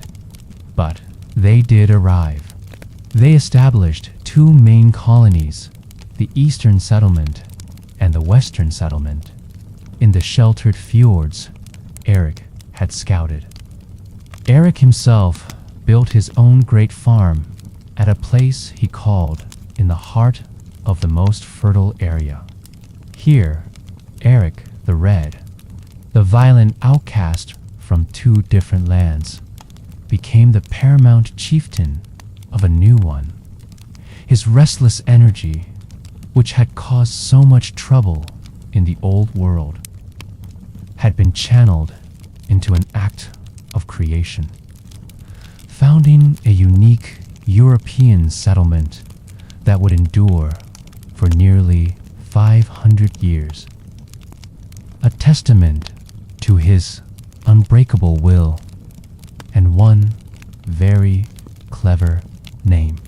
Eric the Red Saga is a story of human will against the elements, of carving out a life with brute force and clever marketing. The tools of his success were a sturdy longship and an unyielding spirit. But the Viking Age was also defined by a different kind of mastery, one not of the sea, but of the fire and the forge. For a warrior, a jarl, or even a well-off farmer, the most important possession was not land or gold, but a good sword. It was a tool, a status symbol, and an extension of the self. And in this era, one name, one brand, stood above all others as a mark of mysterious and unparalleled quality. Ulfberth. To hold a Viking Age sword is to feel the weight of its purpose. Most were functional, pattern-welded blades made by twisting and hammering together rods of iron and steel of varying quality. They were strong, flexible enough not to shatter, but they were imperfect. They could bend, dull, and break. An oath-birth sword was different. Archaeologists have unearthed around 170 of these remarkable blades. Found everywhere, the Vikings traveled, from Ireland to Russia. They date from the 9th to the 11th centuries. At first glance, they look like other swords of the period. A simple crossguard, a pommel, and a long, double-edged blade. But their secret lies in their name and in their metal. Inlaid into the blade, just below the hilt, is the name, plus VLFBRH, plus T. It is spelled in all capital Latin letters, a curious detail in a largely runic world. This was not the name of the owner, but the maker, or more likely, the brand of the workshop that produced them. It was a stamp of quality, a guarantee of a superior weapon that was famous across the known world. The mystery begins with a simple question. What made them so good? Lay hidden within the steel itself until modern metallurgical analysis could reveal the secret. To create a superior sword, you need steel with a high carbon content and very few impurities, or slag.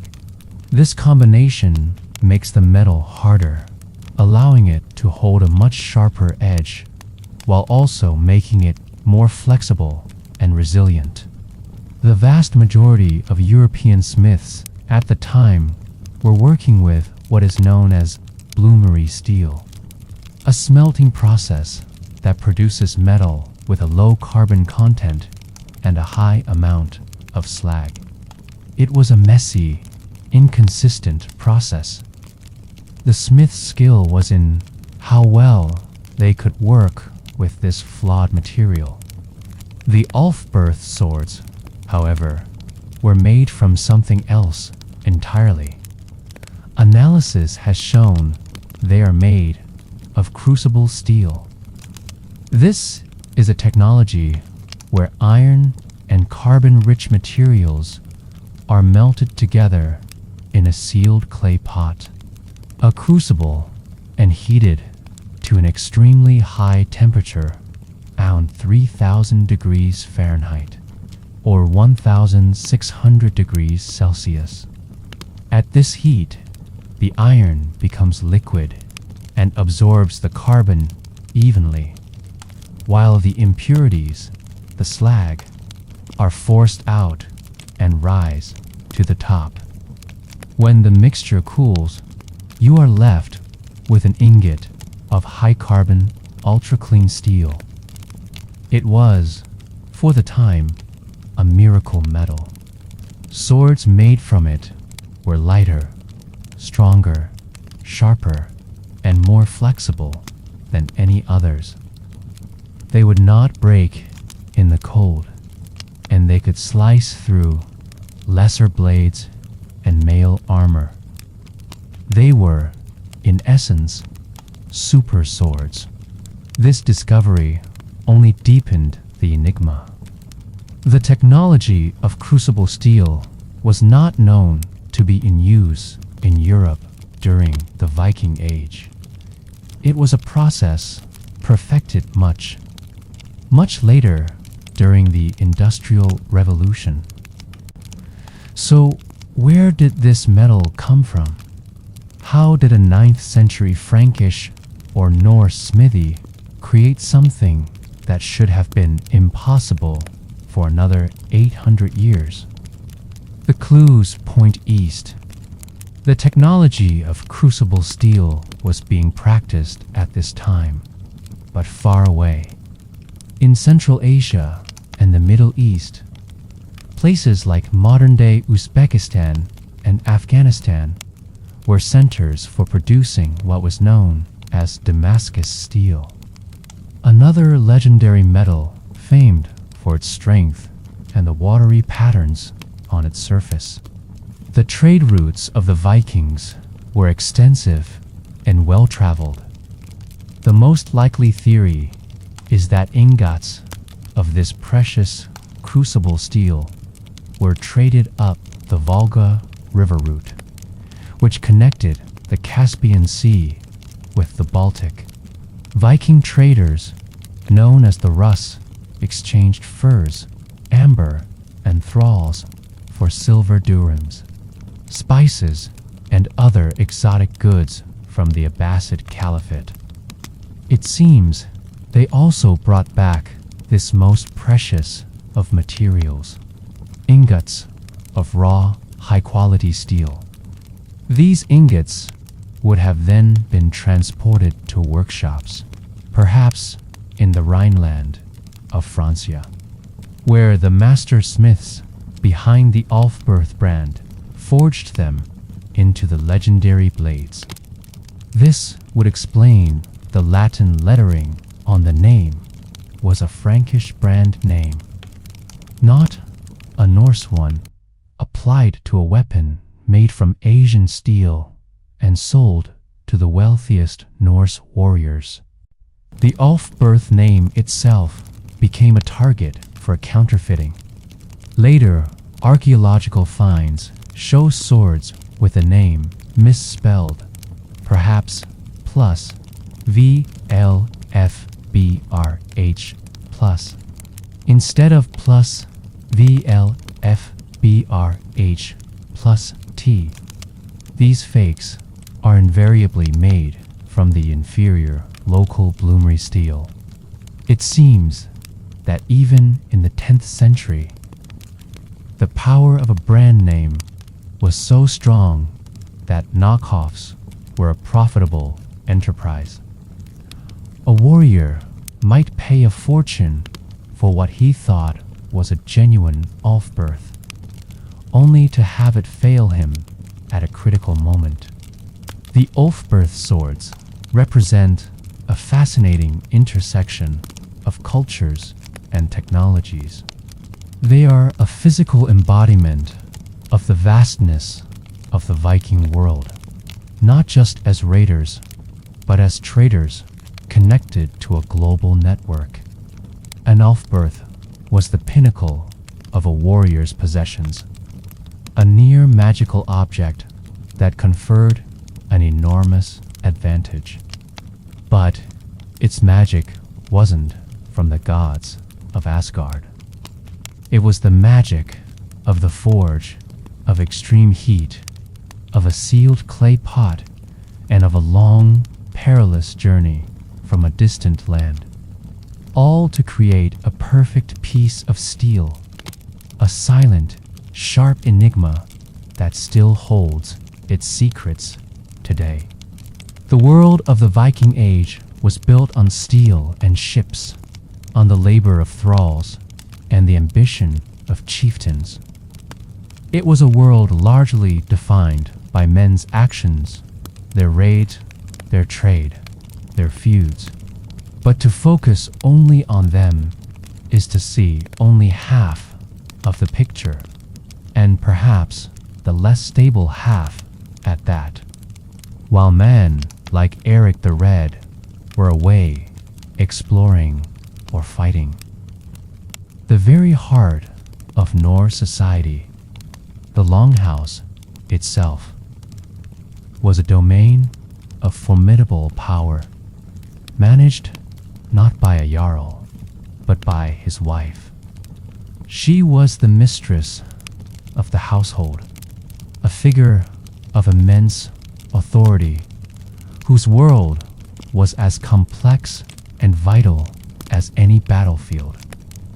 Let us return to the longhouse we first visited, but this time let us see it not from the cold, hard floor, but from the warmth of the high seat.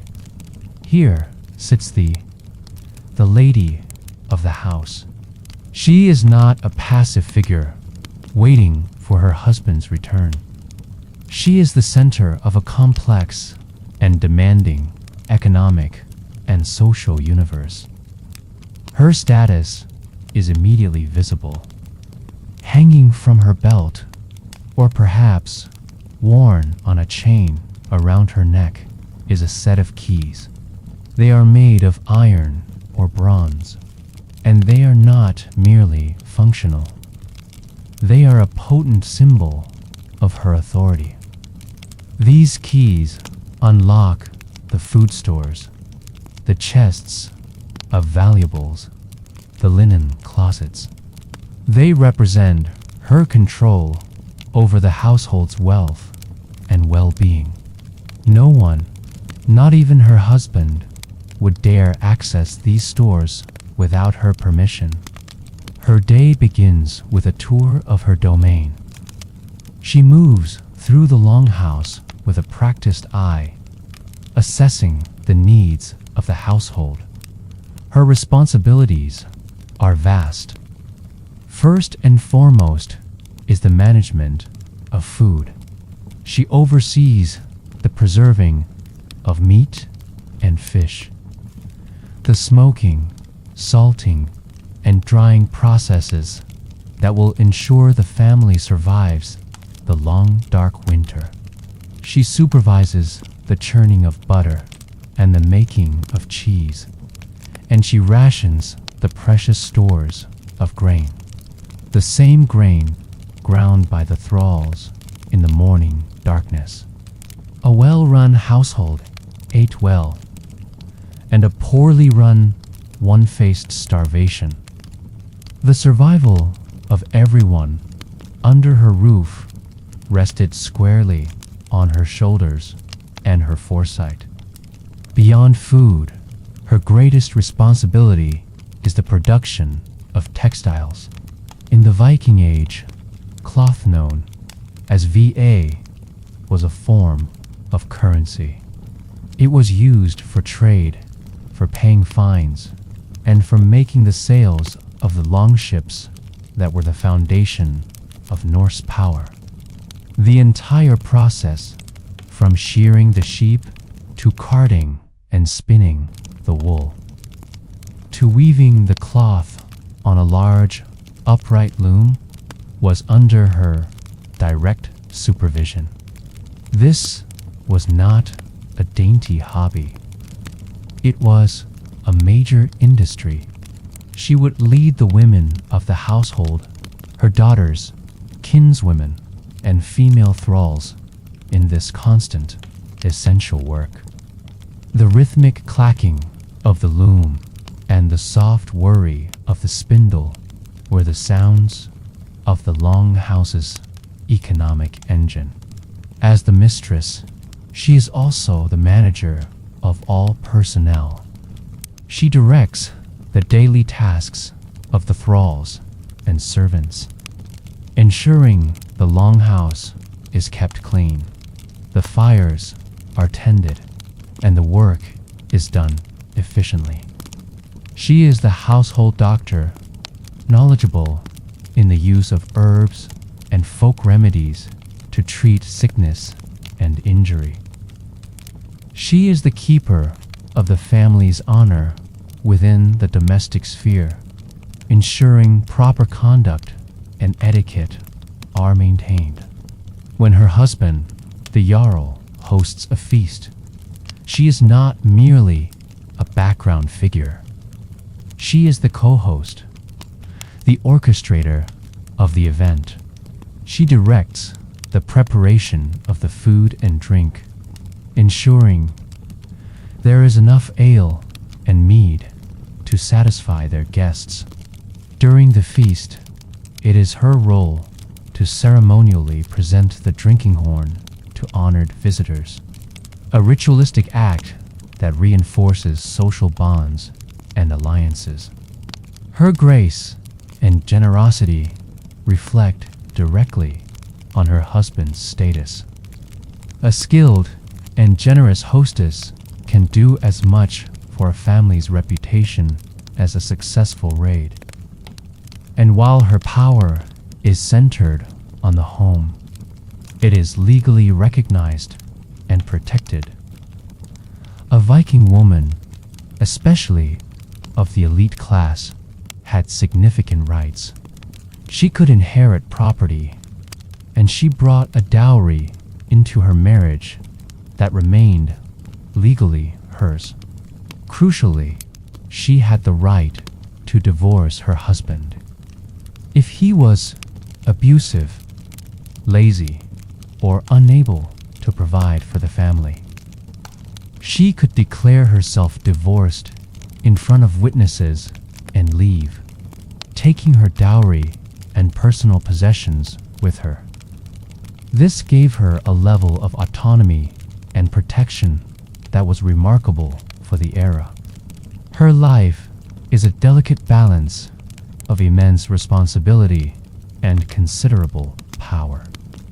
It is a life of constant planning, management, and labor, but it is also a life of status and respect. She is the anchor of the family, the stable center around which the more volatile world of the men revolves. When the longships return, they return to a home that she has maintained, to a wealth that she has managed, and to a social order that she has upheld. The sagas may sing of the men who sailed away, but it was the silent, steady work of the women who stayed behind that allowed them to sail at all. The mistress of the longhouse, with the keys at her belt, held the true key to the survival and prosperity of the Viking world. And so, our journey through the Viking Age comes to a close. We have felt the chill on the thrall's floor, a life of silent, unending labor. We have sailed into the unknown with an outcast's fierce ambition, creating a new world from ice and will. We have marveled at the secret fire locked within a blade of perfect steel, a testament to a world far more connected than we often imagine. And we have stood in the warmth of the longhouse, in the presence of the woman who was its true master. These are the currents of history that flow beneath the great battles and famous names. They are the quiet, steady rhythms of daily life, of struggle, of mystery, and of power in its many forms. They are the stories that, when pieced together, give us a truer picture of the past. Now, as the echoes of these stories fade, feel the comfort of your own bed, the warmth of your own blankets, the quiet safety of the present moment. The feuds and forges of the past are far away now. There is nothing left to do but to let go, to allow the darkness to be a comfort, and to drift into a peaceful and restorative sleep.